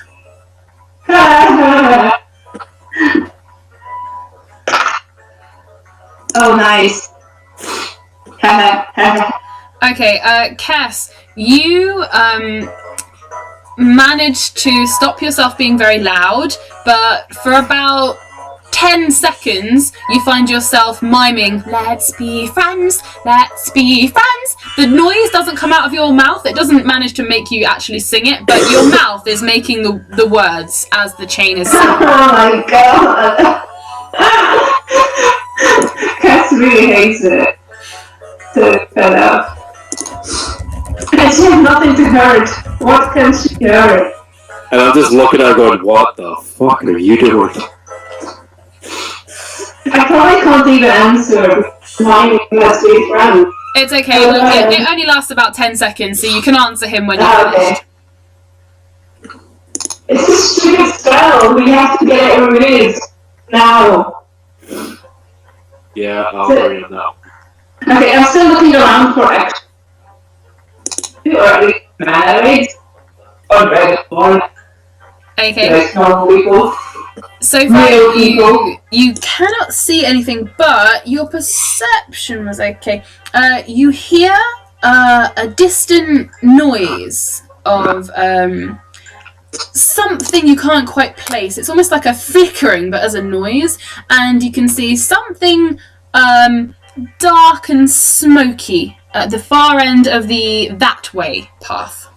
Okay, then I want to go that way. Okay, Cass starts walking in the that way direction. Zelphasard, you are pulled. Let's do it that way. What? Cass is walking down that path that says that way, and you are pulled along beside her as she steps out. I'm not gonna get pulled, I'm just gonna go along with her because I'm not fighting that shit. Okay, you guys start walking. Where would everyone else like to follow those as well? Varric, you're still up the tree. I think I'll just climb down as quickly as possible. Can you bring me a bunny? I'll pick up a bunny along the way. Okay, you reach out to try and grab one of the bunnies, and most of them jump away from you, and actually as they jump and they disappear. And they reappear about 20 feet ahead of Kess, and they disappear down the that way path, but one bunny jumps into your hand. And now sits in your hand and lets you carry it down the tree, and you hand it to the smiling, blonde, bubbly Arissa, and you now have a little pink bunny cradled in your hands. How small is this bunny? This one's probably about 2 inches tall. Oh my god, it's going to sit on my shoulder.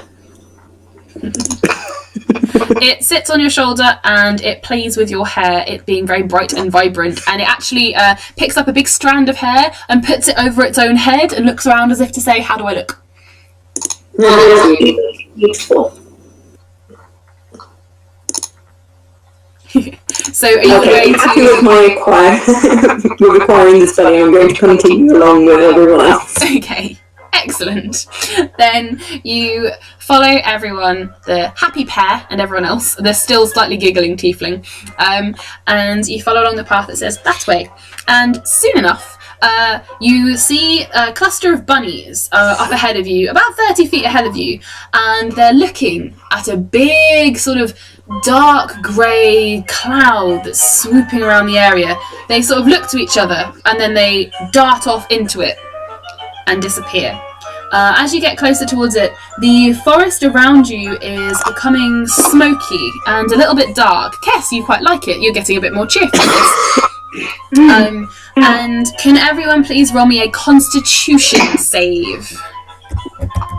Wait, which one? Constitution. Oh shit. That's not good. Oh, thank God.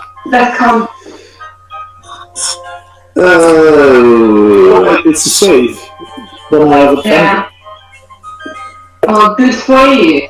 Oh, save. Oh, it's a save. You might get extra if it's a save, depending on... Okay.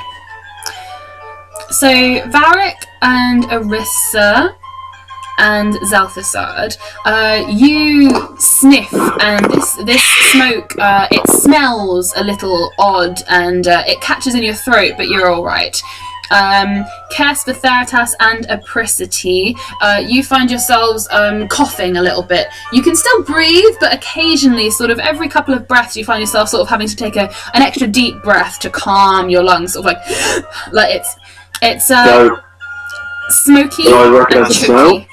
You all do. It smells like fire. Uh-oh.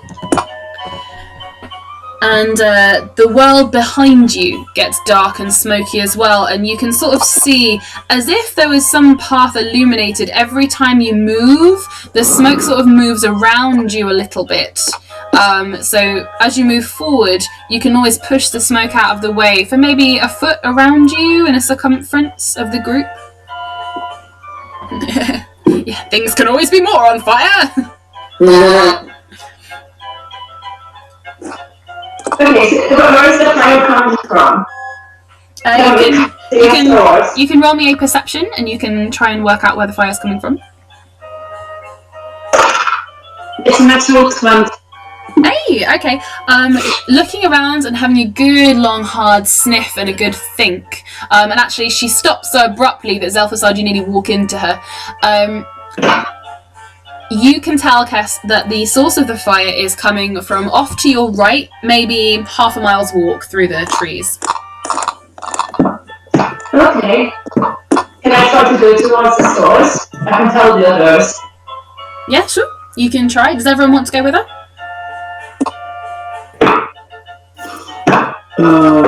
Yeah. Wait, where is she going? She's going towards the source of the fire. Yeah, that doesn't seem like the smartest idea with like fire. Oh, why not? We want to find some people here.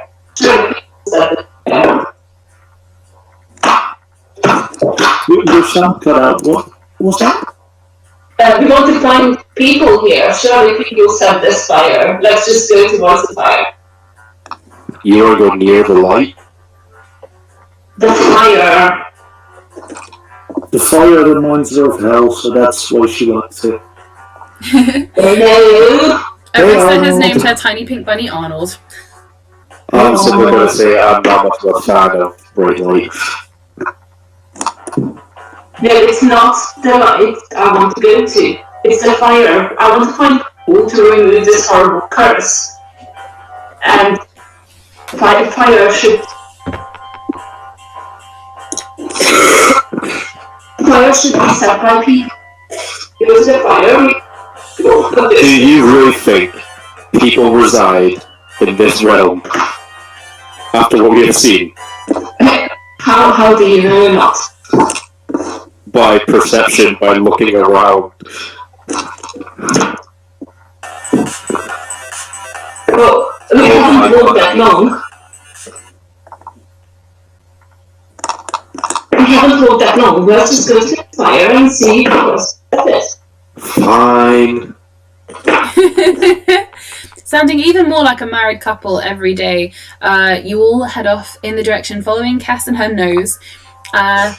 And the smoke and the soot in the air, it catches everyone's throats a little bit, and you all find yourselves coughing, none as much as everyone who rolled low the first time, so Cass and Zalthasad and Vistheritas. But it's catching, and you can tell it's getting thicker and thicker, and you can hear crackling and flames. You can't see them yet, but you can hear as if the fire that's causing the smoke has started to spread. You start to feel warm around the face. Arissa, can you roll me a d20, please? Uh-oh. Let's see how well this goes.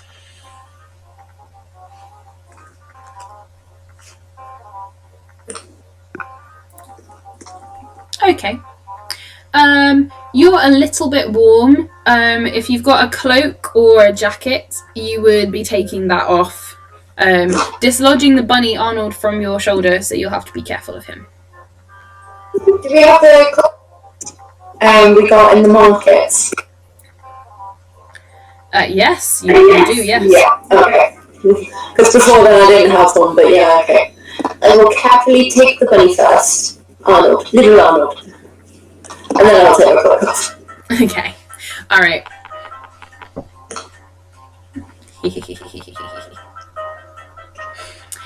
Okay, so you guys head on through, and you guys start to hear a small rumbling off in the distance.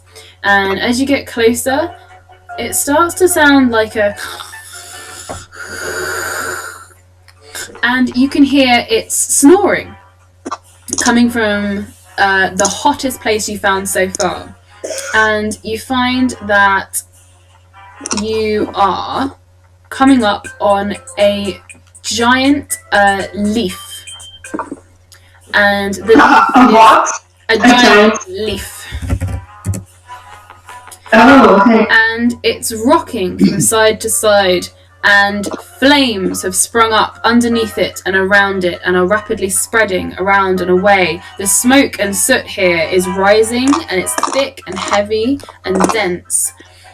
And you see, as you come up to it, that on top of the leaf, as it rocks from side to side, is a very large, probably 6 foot long, about 2.5 foot wide, very long caterpillar. And it's holding a very long Cruella de Vil style cigarette in one of its many, many hands and feet. It's dangling over the edge of the leaf, dripping ash and dust, and actually what has caused the fire is some of the cigarette has now caught on the grass, and it's all gone up behind it as this caterpillar with its hands sort of slumped over the edge of the leaf snores and rumbles away. Can I try to wake it up by shouting at it? Of course. Oi, wake up! I want to talk to you. Okay. The caterpillar rolls over in his sleep and makes a grunting noise, and opens one bleary eye and looks over you guys, down the leaf, over at you. What is your business disturbing my slumber? Oh, finally! Remove this chain.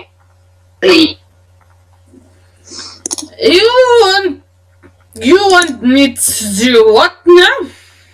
Okay, look at this chain around my waist. I want it to be removed. If you want payment, yes.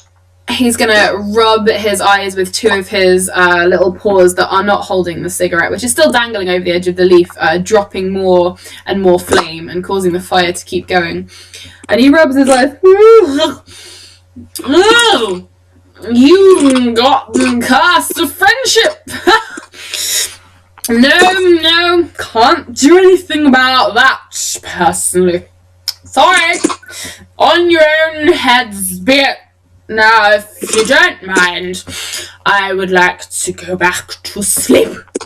No. This has to be removed now. How do we remove it? Tell us first.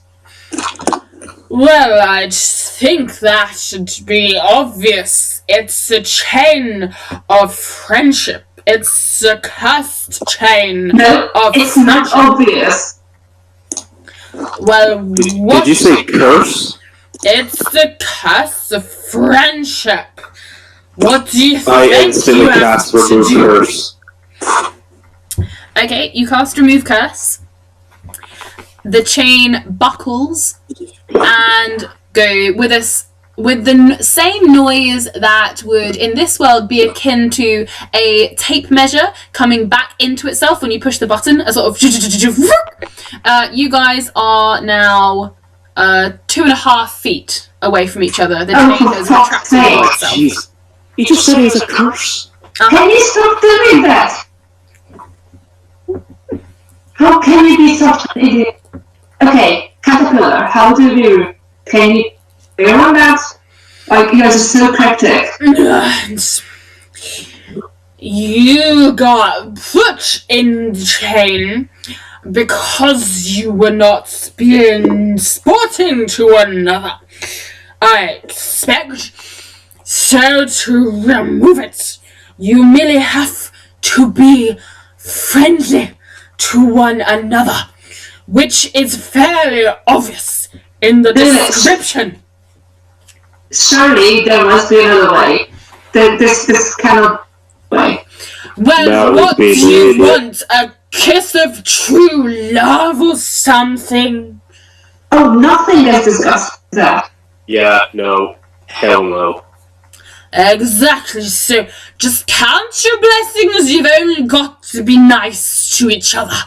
You could have to search the lands to find each other's true bloody love or something. Now that would be horrendous, wouldn't it? This is bad enough already. I turn around, look at Cass, and I basically just say, right, just shake hands. I apologize. Do you want to get out these chains or not? Don't be an idiot. You've been calling me an idiot all night. Shake hands, apologize, and just try and get these fucking chains off. This is... I don't want to shake the hand of it. Of a what? I'm not too keen on shaking hands with mortals, but kick my fucking hand. It's ridiculous. Yes, disgusting, but shake the goddamn hand. Okay, just very disgustedly shake the hand, but just very quick. Okay. The song starts singing, let's be friends, let's be friends. And the gold chain retracts a little bit. You guys are now back to being 5 feet away from each other. And you can move a bit more freely. Was this not enough?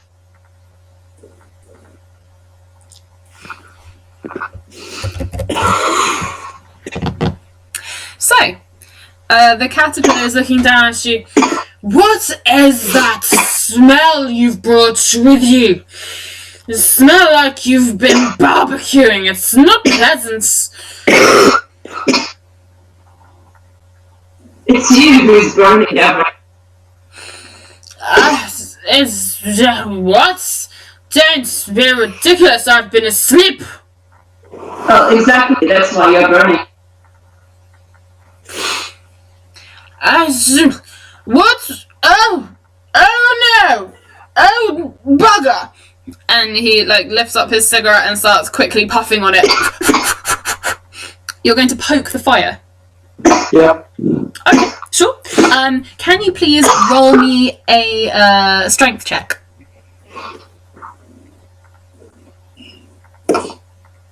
Natural 20. Okay. Are you poking it with your hand or your warhammer or something else? Head. I'm kind of relying on my fire resistance here too. Okay. So you poke your hand into the fire. It doesn't hurt you. But a little spirit of what looks like a sort of female made of fire appears and sort of looks a bit askance that you have poked into essentially the side of her waist and goes to smack your hand away. It doesn't hurt, but your finger is moved back out of the flame, and you see like a flame creature, sort of with hands on hips, shaking head at you and tutting, and then sort of dive and disappear back into the throng of flames. It's just a little gobsmacked at that. Were you touching the woman inappropriately? After everything, you're just a little gobsmacked. We told you not to do that anymore, Verti. You missed so much. You missed Verti. Verti is touching a woman inappropriately. Oh dear God. Again. Okay. So, Kes and Zelthazad have attempted to become friends by shaking hands. Kes very reluctantly and Zelthazad sort of ugh-ingly, which made the chain sing a little bit, and it's now given them 5 feet of chain rather than the 2 feet that they currently had, but they're still chained together around the waist. The caterpillar has realised that he was causing the fire and has sat up alarmed, and without really knowing what else to do is now puffing on his cigarette, looking around, terrified as to what to do.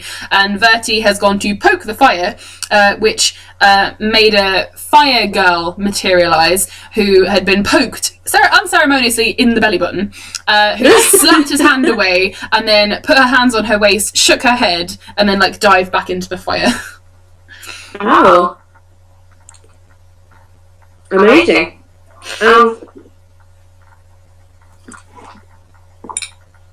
Can we call into the fire and like shout to the fire girl and say, "Sorry about that. You guys have your belly button." You see a hand appear out of the fire and just sort of like wave as if to say, "Ugh, never mind."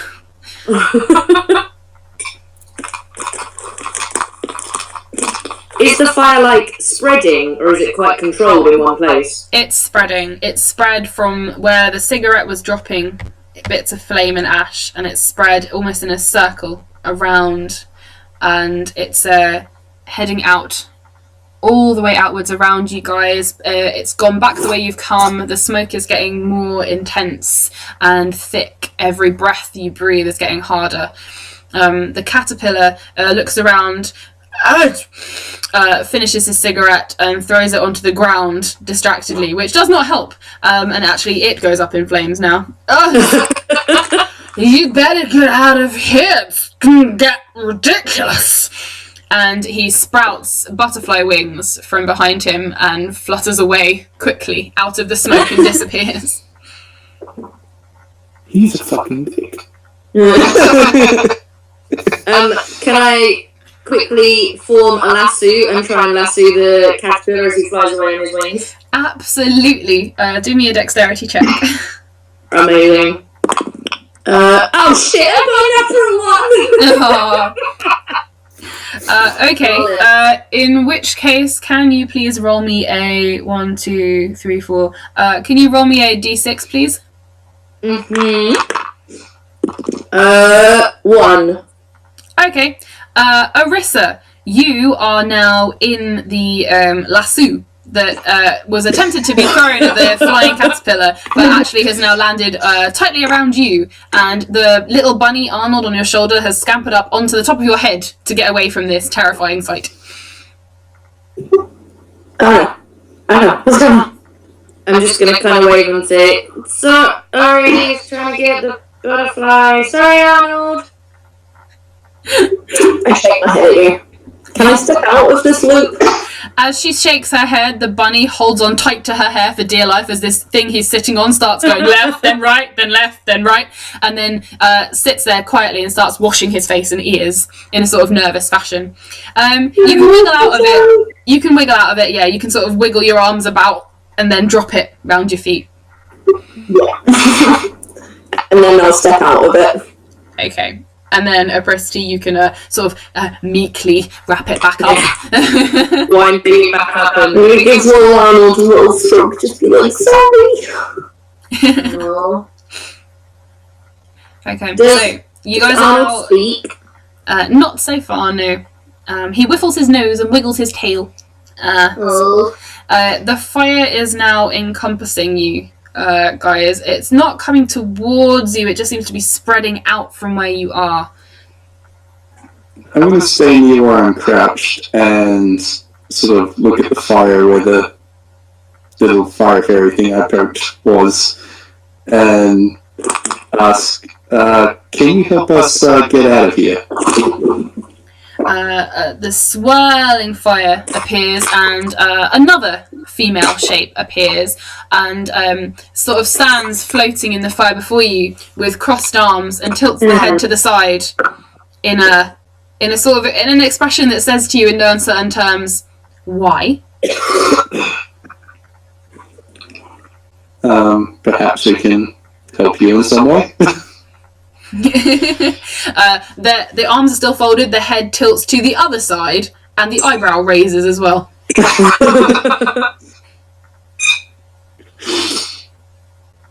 During this time, I'm going to turn to Cass and say to her in Draconic, can we be friends for the time being? No. They get his curse over. And to make it easier, I have transformed to the perfect image of you and with your voice. Okay, that's really creepy. Cass is creeped out. Excellent.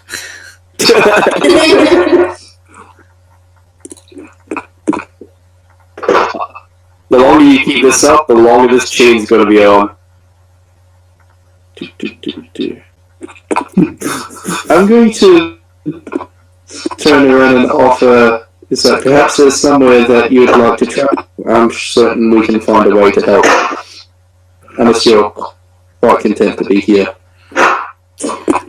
The fire fairy sort of does a sort of dance in the air, like darts to get a bit closer towards you, and the flame licks up close to your face. And a little tiny voice says, "I always wanted to see what's at the end of the yellow brick road." Well, we might be able to help with that. I'm going to remove from my backpack a torch. Okay. And hold it out to the fire. Well, point to the fire fairy. Okay. The fire fairy looks confused for a second and then sniffs at the torch, realizes it's flammable and like kindling, and like leaps off, and with a sort of like what would be suction if it was water, but it's more of a sort of crackling as like a rip of Velcro. It disentangles itself from the rest of the fire, and this little sprite of fire appears and ignites, still in female form, swaying and dancing, as if like one of those gypsy girls who dances in Disney movies, on top of your lit torch now. Alright, I'm just going to hold that. And look around and go, which way to the yellow brick road? Lions and tigers and bears, oh no! Okay, the little fairy fire creature looks around for a second and sniffs, and then points in a direction sort of off to the northeast of where you are now. There's not a lot of fire. You will have to cross quite a big stream of it, but that's the direction you should be going in.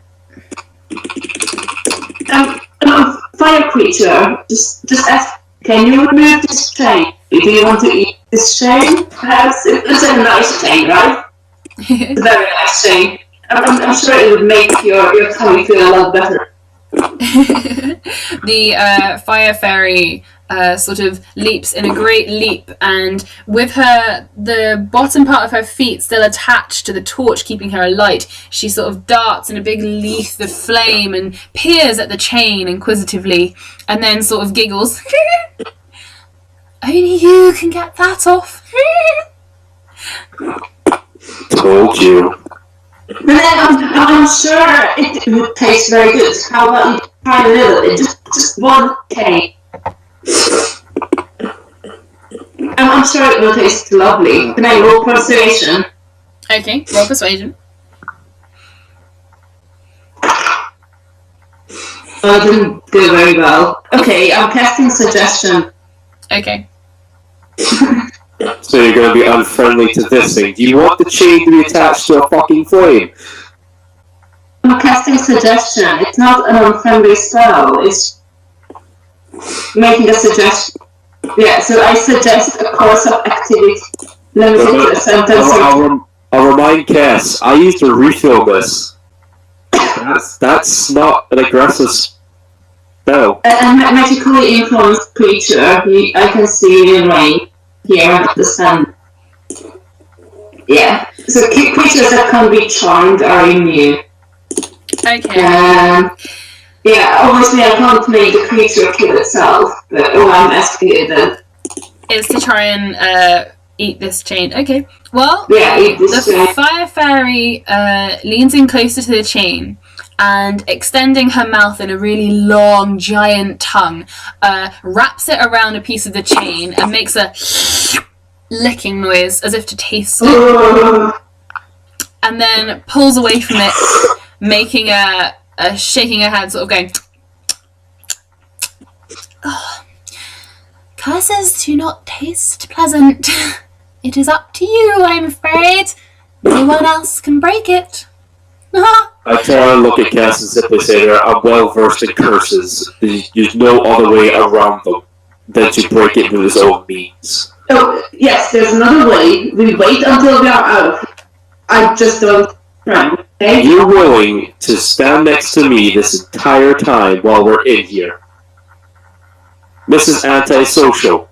That's a lot better than being a friend of a douchebag, like... A douchebag, says the person that, when I was standing behind you, says, "Can I collect his soul?"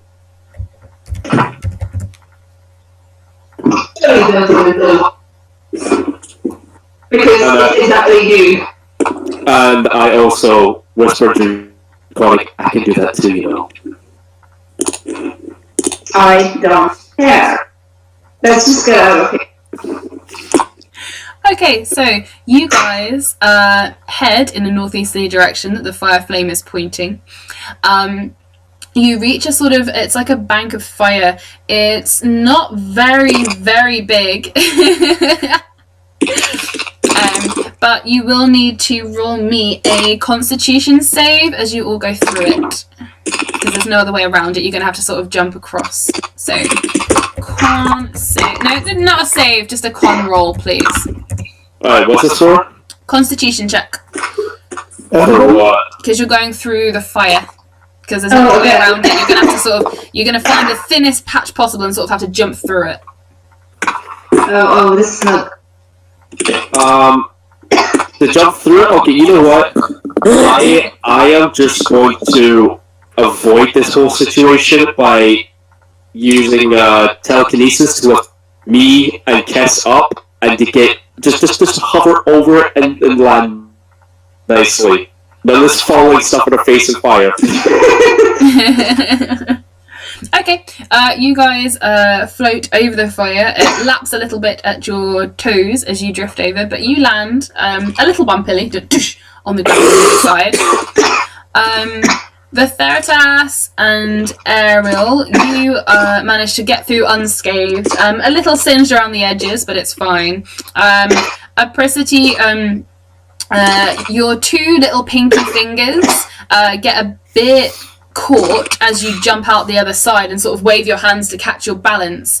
And as you step up, you notice that where you caught the flames, where you would normally be like blackened or burnt or red and burnt, you're now glittery and twinkly.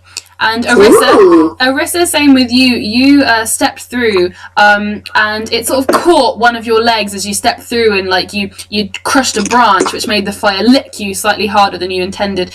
And as you step out, one of your legs is just sort of glowing and glittering.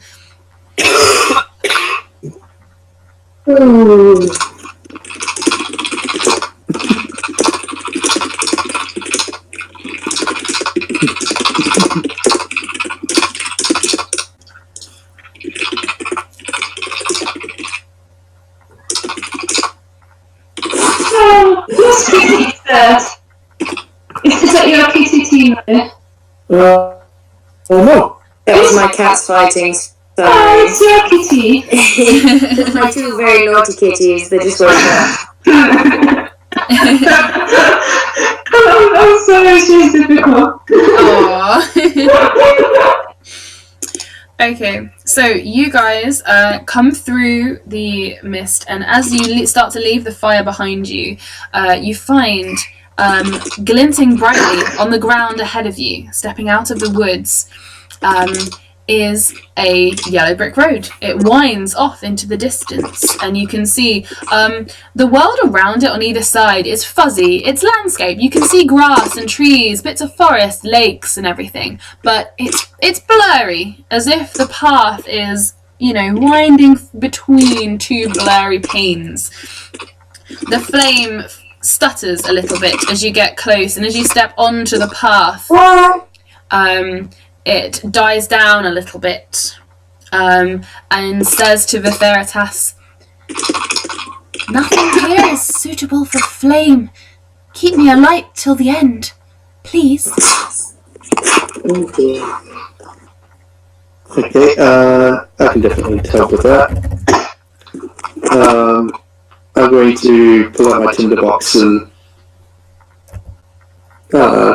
basically try to spark the flame back up again. Okay, cool. Yeah, that will work. The flame sort of picks back up again and is about a foot tall, sort of flickering again. Still female shaped, pointing ahead. Occasionally excitedly, like pointing ahead. So, as you go round a corner, looking excitedly to see where the road goes next.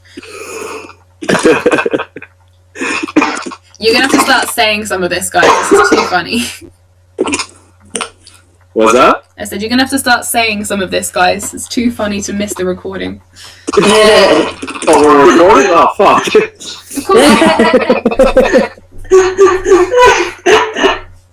Well, how else was it going to show up on YouTube? Our millions and millions of just want to kiss and dinosaur leaf. What? Nothing, you'll find out. Okay, so No. so you guys skip off down the yellow brick road. Wait a minute. Sorry. So Cassie's chief suggestion on that fire thing, and that did nothing to the spell. To the chain, yeah. No, it didn't do anything to the chain, no. I don't want to say it, Cass. Oh, no. You suggested on me. What? You suggested on me. Well, technically I'm out of spells. I don't know what it always says up there. Do we have to actually take breaks here, or can we just regenerate our spells? I'm gonna say for now, because we've only got like an hour left. I'll say you can have a full range of spells if you like. Okay. So what should I use for the suggestion?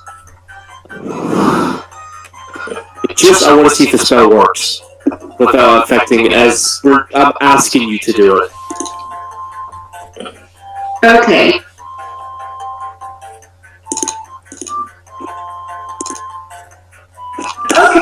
Okay, so I use suggestion, and I make him say that, yeah. Okay, so I want to make him say that. No. That's what I need for. Okay. Rosie, did you hear that? What are you making him say? That he's my servant. Okay. Are you resisting this, or are you literally going to ask her to do it so that you want to see if it works? You know what? I'm guessing because she's not going to allow me to do it. I'm going to let her do that, and so I can. It's as closest to a friend as you possibly have as a servant. So fuck it, I might as well. to get out of these chains. Okay. Well, the thing is that it doesn't make you believe. It's just she'll make you say it. So yeah. Okay. So you will say it. You'll say, what was it? I am your servant. Go on then. I am the Black Scale Servant.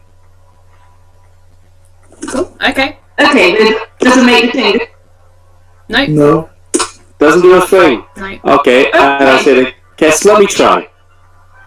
No, I don't trust it.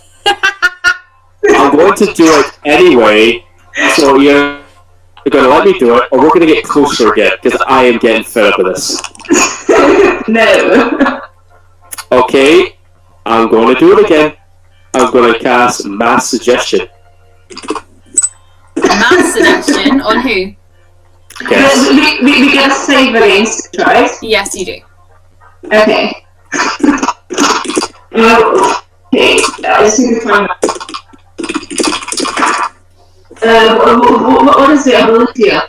Is it charisma, wisdom, intelligence? I think you have to beat my spell save. But what is the ability that it's tested? Yeah, your spell should say what it's against. It'll probably be charisma, I think. Yeah. Charisma? Yeah, do charisma. Okay. Okay, then charisma and...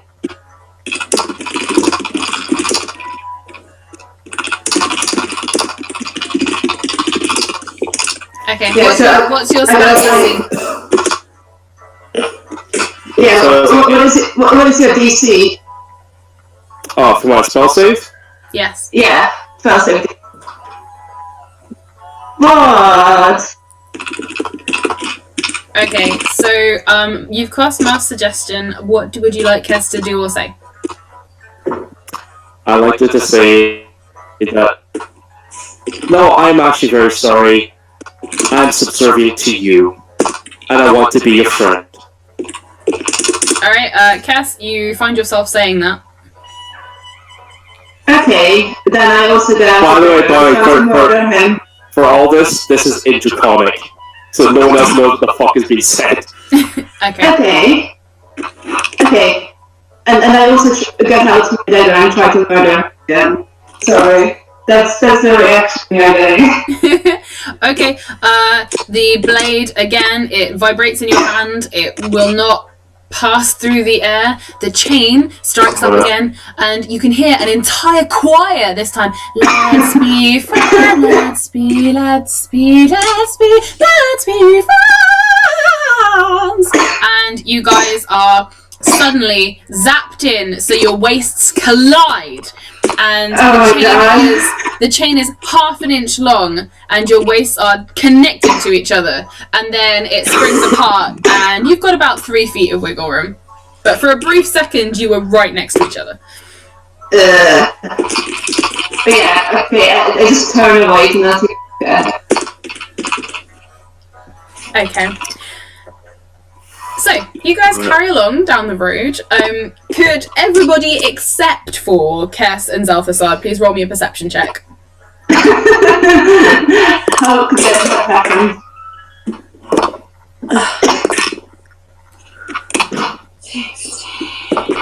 Perception, was it? Right? Yes, please.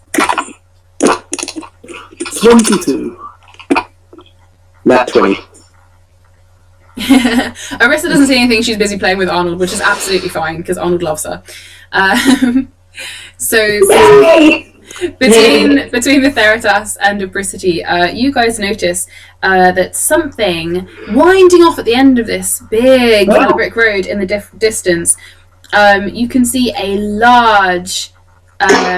It looks like a sort of mound or something, like almost like a giant. Yeah, Varric, you can see this too. Varric, you in particular get very excited by this. It looks like a giant marshmallow. I, without saying anything, I don't. Okay. Arissa, in your hands, Arnold, the little pink guy, suddenly gets very excited and starts sniffing the air and jumping up and down like ba-doom, ba-doom, ba-doom, and he points his little paw and like he taps his foot, his back paw on the palm of your hand in excitement, like like look, and points ahead at this big shiny thing. It looks like a very large marshmallow in the distance, and you can sort of see little other things around it, like little specks. Ooh, nice! Oh, that's looking epic. Can I attempt it again? Attempt what? Spell? To get out of this chain or guess? Sure. I'm going to cast Charm Person. Okay. Does that work on her? Is she Humanoid. a person? Yep, humanoid.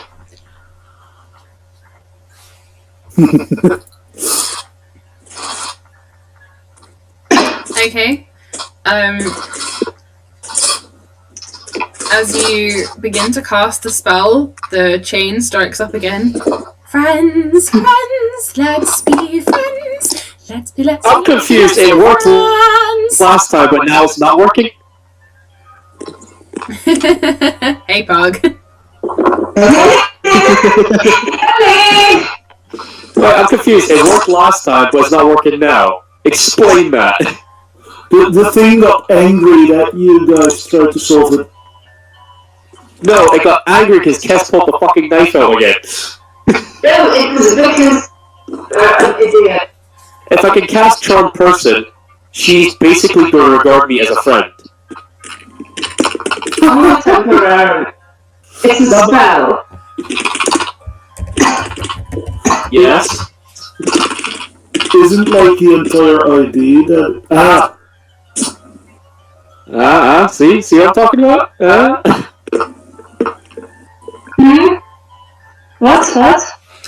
So, Kirsty's attempted to cast another spell on you, and now the chain has not got any smaller, but the singing does not let up.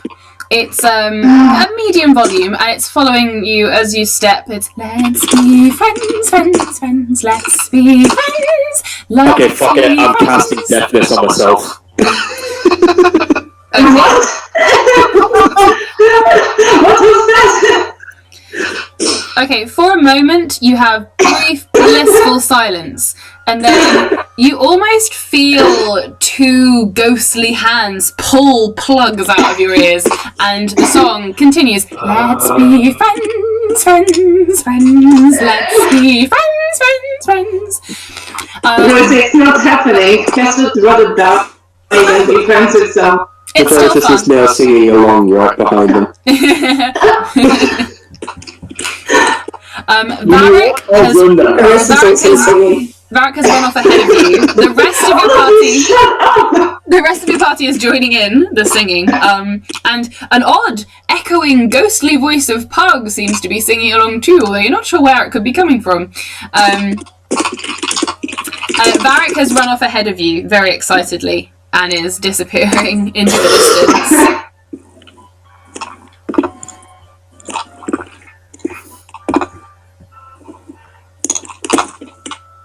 I totally think Pug should do a pike and just appear.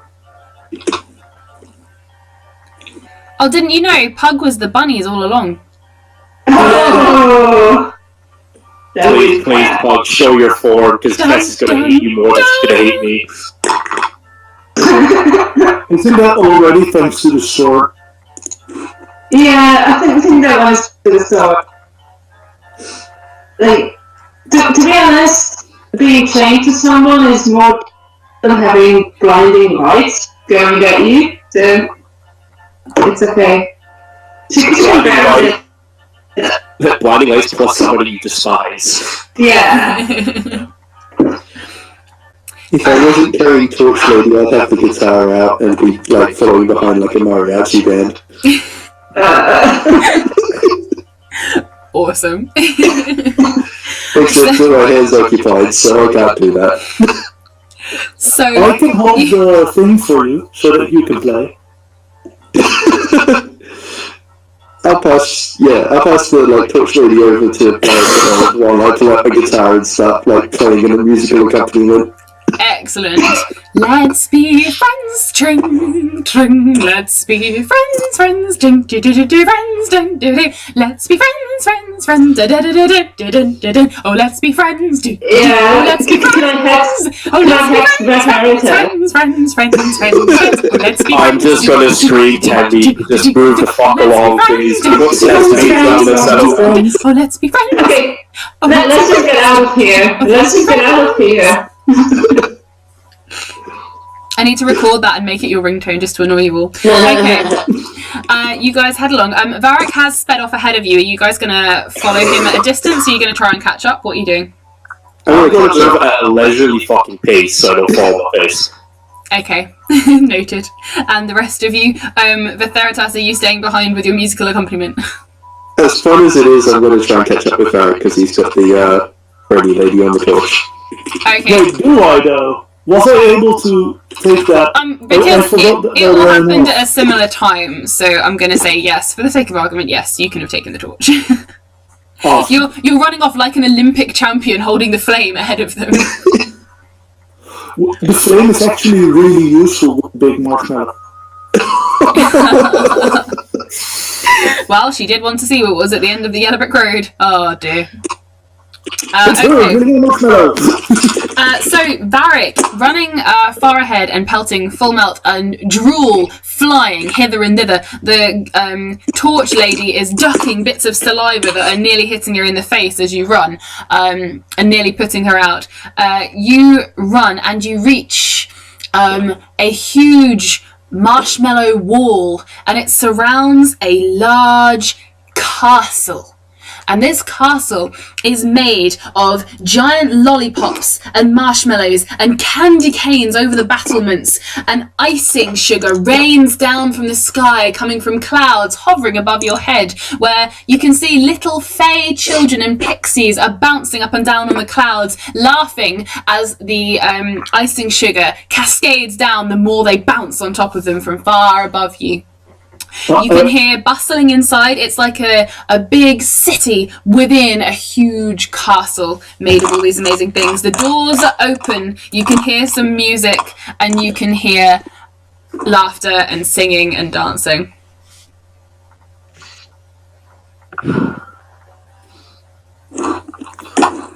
Just a quick shout out to the burnt toast that made. Oh no, the burnt taste of Bothwell strikes again. I think I figured, like, it allows me figuring out where we are. Because this castle is literally where Varric went in the Sunday session. I'm never making toast. It's heaven. I literally smell fucking like. This is exactly hell. This is not heaven. I'm chained to an idiot. So I'm sending you this marshmallow. I'm going to hopefully try and catch up and take hold of the torch before Varric, like, face dives in. I'm trying to toast the wall with, like, my torch, and then, take a bite of toasted marshmallow. Okay, as you use the flame to toast bits of the wall, it sort of slides off around your hand and you have a lovely nice piece of burnt marshmallow. As you pull it away, you see that the wall itself reseals itself and the marshmallow seals over the gaps as if it was never there. You take a bite, and it is delicious, toasty, creamy marshmallow with a hint of pixie vanilla. I'll definitely do that again and again and again and again and again and again. Okay. Tell me cut of what you did was.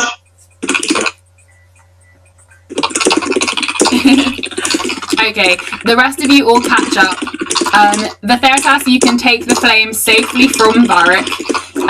You guys have arrived. You're at the open gates of what looks like a giant candy castle. You could always try, but I don't think it's going to be very successful if it reseals itself.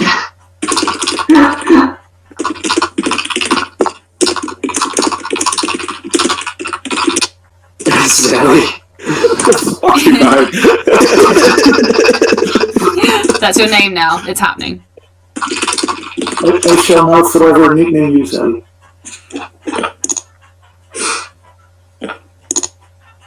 Oh, this makes me so happy. What makes you happy? Just remember the name Zoe, okay?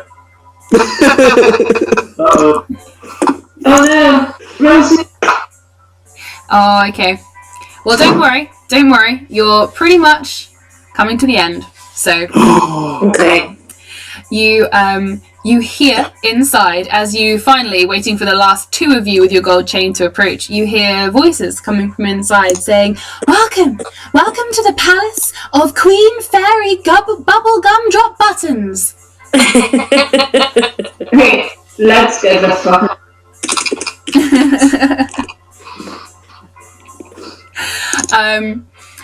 You are ushered inside by groups of chattering fae and pixies and little tiny, and when I say gnome, I don't mean a prissity gnome, I mean the typical, 5 inches tall gnomes with little acorn hats dancing around eating handfuls of cotton candy that they've pulled from other walls. There are tapestries on the walls made of interwoven strawberry laces and clotted cream chairs that you can sit on, and children run by twiddling hula hoops that are made of licorice, all sorts. It's beautiful. I'm going to grab my torch off Varric before he just disappears after all food.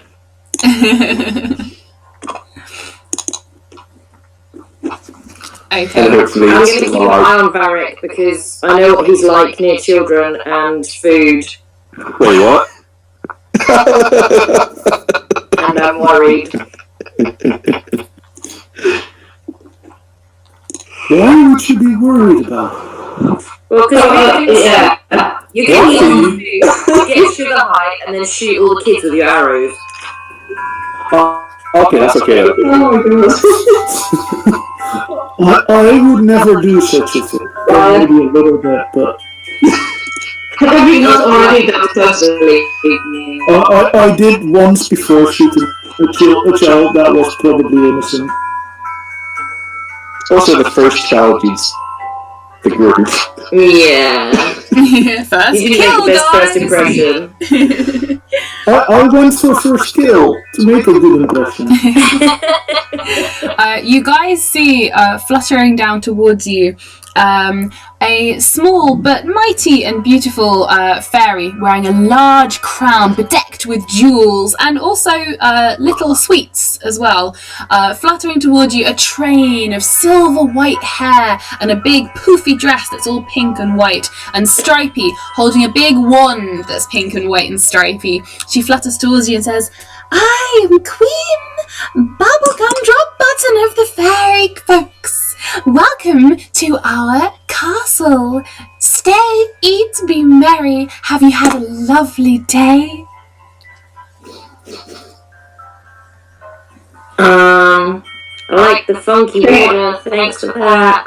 How do we get out of here? Will you tell us? Of course. But do you mean how do you get out of this world, or how do you get out of those chains you found yourself in? I'm gonna pipe up and say, hey, I've tried to be friends with this one, and she's just not for having it. Is there a secondary version of this curse that she could be stuck in these and I can get out of it? I'm willing to be friends with her. Well, let's see. And the little fairy flies down and has a look at the chain and inspects it. And she flies over to you, Cass, and she says, so, you will not be friends with this creature? To be honest, that's any creature, but this creature. But you accept that being friends would remove the curse, yes?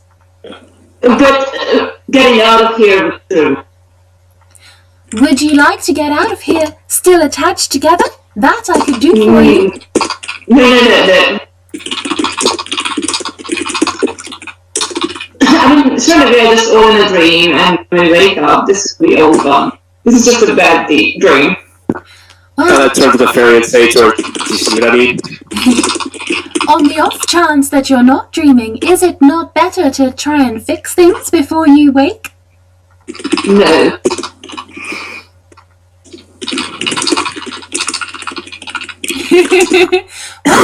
Well, that is the shortest answer I've ever heard. You know, and she's gonna look to the rest of you, and she's going to shrug her fairy shoulders and say, "You know what? I think perhaps this one is beyond saving." And she's going to tap you on the forehead with her fairy wand, and the chain around you both vanishes, and it disappears with one last surprise. It disappears. However, Cass, every time you go to sleep, you will dream of the song "Let's Be Friends." Every night. You can't do that. The DM has spoken. I will find a way to remove this ghost. And she's going to turn around. What can I do for the rest of you? Have you any requests? We have lots of food, games, magic before I can send you back to your homeland. Can I stay here?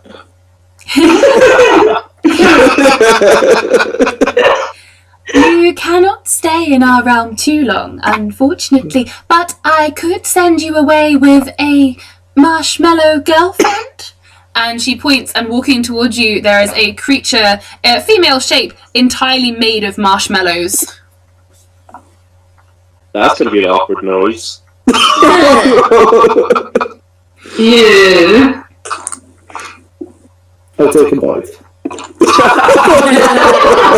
Anywhere in particular? I don't want to watch. I'm just gonna literally face palm. Well, you went very... He would take a bite, no matter what.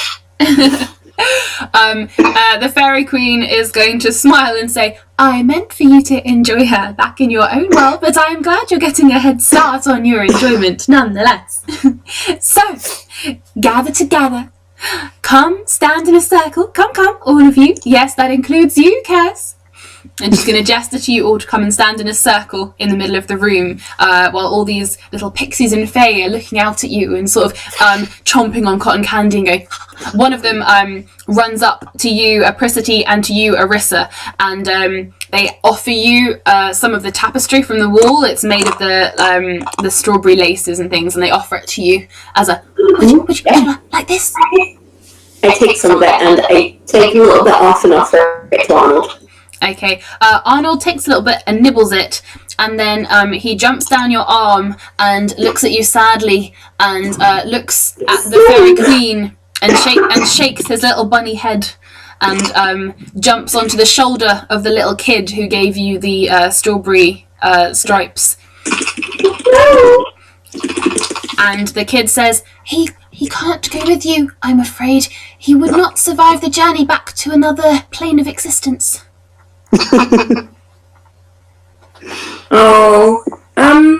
Is there any way that we could have something to remember Arnold by? Maybe something that looked like him that my friend here could keep with her always. I pick Arnold up and I kind of give him a hug. Oh, he's little and squishy and 2 inches tall and he's so cute as a little button. The fairy queen swoops down and she taps your hand, the other hand, which hasn't got Arnold in it, like poof, and a big poof of pink glitter comes out, and in the middle of it is a little 2-inch replica, a little soft fluffy doll of a little pink Arnold. Aww. That's adorable. I think. Hashtag adorable. So, not at all. And can I do anything for the rest of you? What's the little flame fairy thing on the torch doing?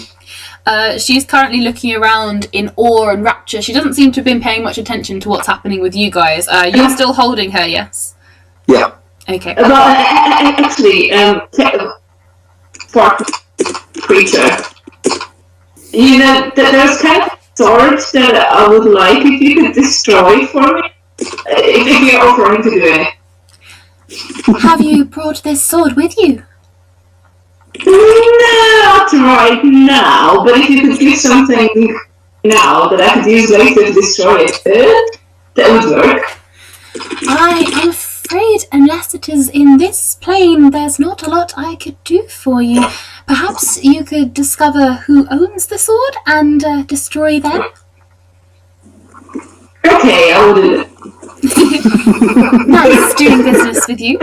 She's going to turn to the Theratas and say, you were asking something?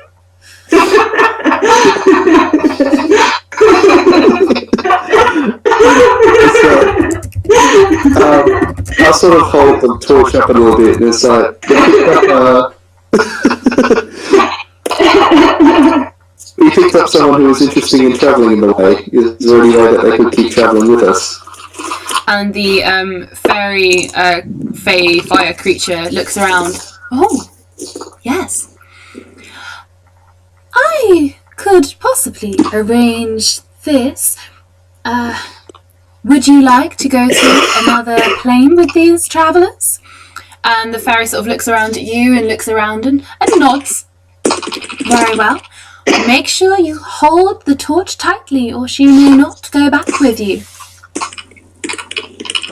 I'm going to hold it in an iron grip. Awesome. Okay. I have a request. Yes? Is there any chance that you could give my friend here a very beautiful, majestic, glorious, shiny, No, you don't need to. No, I have need of that. No, bow oh, I don't want that it. is on her forehead. I do not want it. The fairy queen smiles and waves her wand, and both you and Kess, Zelfasad, you both have matching pink bows on your foreheads. I'm totally cool with this. Okay, look, I thought you were cool, but after all, you're not. No, I'm not even talking to you. Shut the fuck up. I'm talking to the fairy. We are cool. We are always cool. Okay, look here, fairy. I thought you were a cool person, but not anymore. I challenge you to a fight, okay? And we'll fight it out and decide. The fairy smiles and says, shake your head and it will go away, dear. Okay, I shake my head. The bow, turns into glitter and poof, disappears. Okay, that was unnecessary. Sometimes a joke is meant with fun intentions. Now then, come stand close together if there is nothing more I can do for any of you. Okay, is there no other way than standing close to Elise?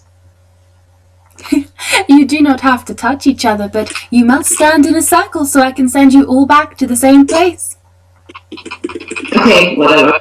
When she does that, I'm going to look at Cass and say to her, again, not in Draconic, but straight out in the open in Common, I'll take him with that challenge when we get out of here. I don't want to eat it, okay? I don't care. If you're going to have it, if you like it or not.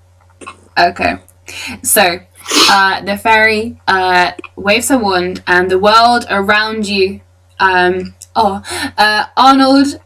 whiffles his nose at your nose and goes with his nose and hops back onto the shoulder of the kid, who quickly hurries out of the way of the circle, and he gives you a little wave with his little dinky paw. And the fairy queen waves her wand and the world around you becomes pink and white and glowy, and in a big swirl of bubblegum and glitter, and it smells like bubblegum too, you are whisked away. And then, depending on which party you're in, you find yourself back in whichever world you're supposed to be in. Be that Mercer Tuesday Party Edition or Mercer Sunday Party Edition, whichever one you're supposed to be in, with odd scattered memories of this strange place that you seem to have visited that may have been some sort of dream, or maybe wasn't. There were no T-Rexes this time, though. That was odd. Rosie, I still have my torch. Yes, you do still have your torch, and yes, you may use it in the game. Can I interject? Can I interject here? Yes. Has anyone here seen Smash Brothers? Play the game Smash Brothers? Yep. Yes. See, Rosie, can I do a new challenger is approaching? Ooh. Maybe. And just for the sake of it, everybody gets to watch this. Like, it never happens, but it happens. Okay, tell me more. I want everybody, maybe as part of the dream, teleported to an arena, and it's just me and Kess in the arena, and everybody has popcorn and anything they want. Yeah, I refuse to fight. No. Oh, now you refuse to fight. That ain't happening. Yes, I do. Well, I think the expression is you can try, and everyone enjoys eating popcorn and watching you attempt and stand there ready to fight Kess, who just stands there going, oh, no. Below me. Okay, you know what? If this is happening then, can me and Kess roll initiative? Or should I just make the first move? Sure, you can make the first move. And while you're attempting to do that, you guys, I've just got about 10 different email notifications from from something, which I just opened one, which gave me a vague idea as to what the rest of them were, which I've now been going through. Yeah, did this? Was this where you wanted my fucking stuff? You Arissa person, you. Maybe. No. No, it just conveniently happened that way. None of us know what you're talking about. Oh yeah, I know, yeah. Aw, you guys. I love you all. I love you all very, very much. We love you too. Yay. Love you too. Happy. I love you all so much. I promise to do something good with it. or bad, depending. As long as it's fun. Rosie, use it for something you enjoy. Yeah. Tormenting you guys? I shall. Yeah! Enjoy it. You will buy a new digital way. I shall create my own monster manual and they shall all be level 20. Oh yeah! Is that challenge rating 20? Yes. That's different to level 20. That will be fun. Yeah, that'll be fine. It'll be fine. Like, you know. Challenge rating 20 is... Rosie, Yes. I was taking a look at a spell that I found that I'm going to have as Varric at some point. Okay. I'm And intrigued. I have a question. Okay. If the spell specifies that I can summon creatures Yes. of a certain challenge rating, I see where this is going. Carry on. can I pick the creatures within that challenge rating? Or do you pick them? Yes. You may choose. What? You may choose, yes. Fuck yes. This is going to be serious fun. Excellently. I'm just going to stop my recording. By all means, you can carry on chatting. So I'm going to leave it there that there's a big arena like the is it the Team 4-Star who do that Dragon Ball Z abridged where every now and then it's just like random people like Yu-Gi-Oh come into the arena. Oh, it sells arena. And Cells just stood there going like, "Oh, for fuck's sake, what now?" So. Oh, come on, no, let's do this. Come on, Cass, bring it. You can do it. I'm just going to turn the recording off because I'm going to run out of space. Okay. But, everyone shout bye to the recording, and if we never see Cass again, we know why. That's fine. Bye. Bye.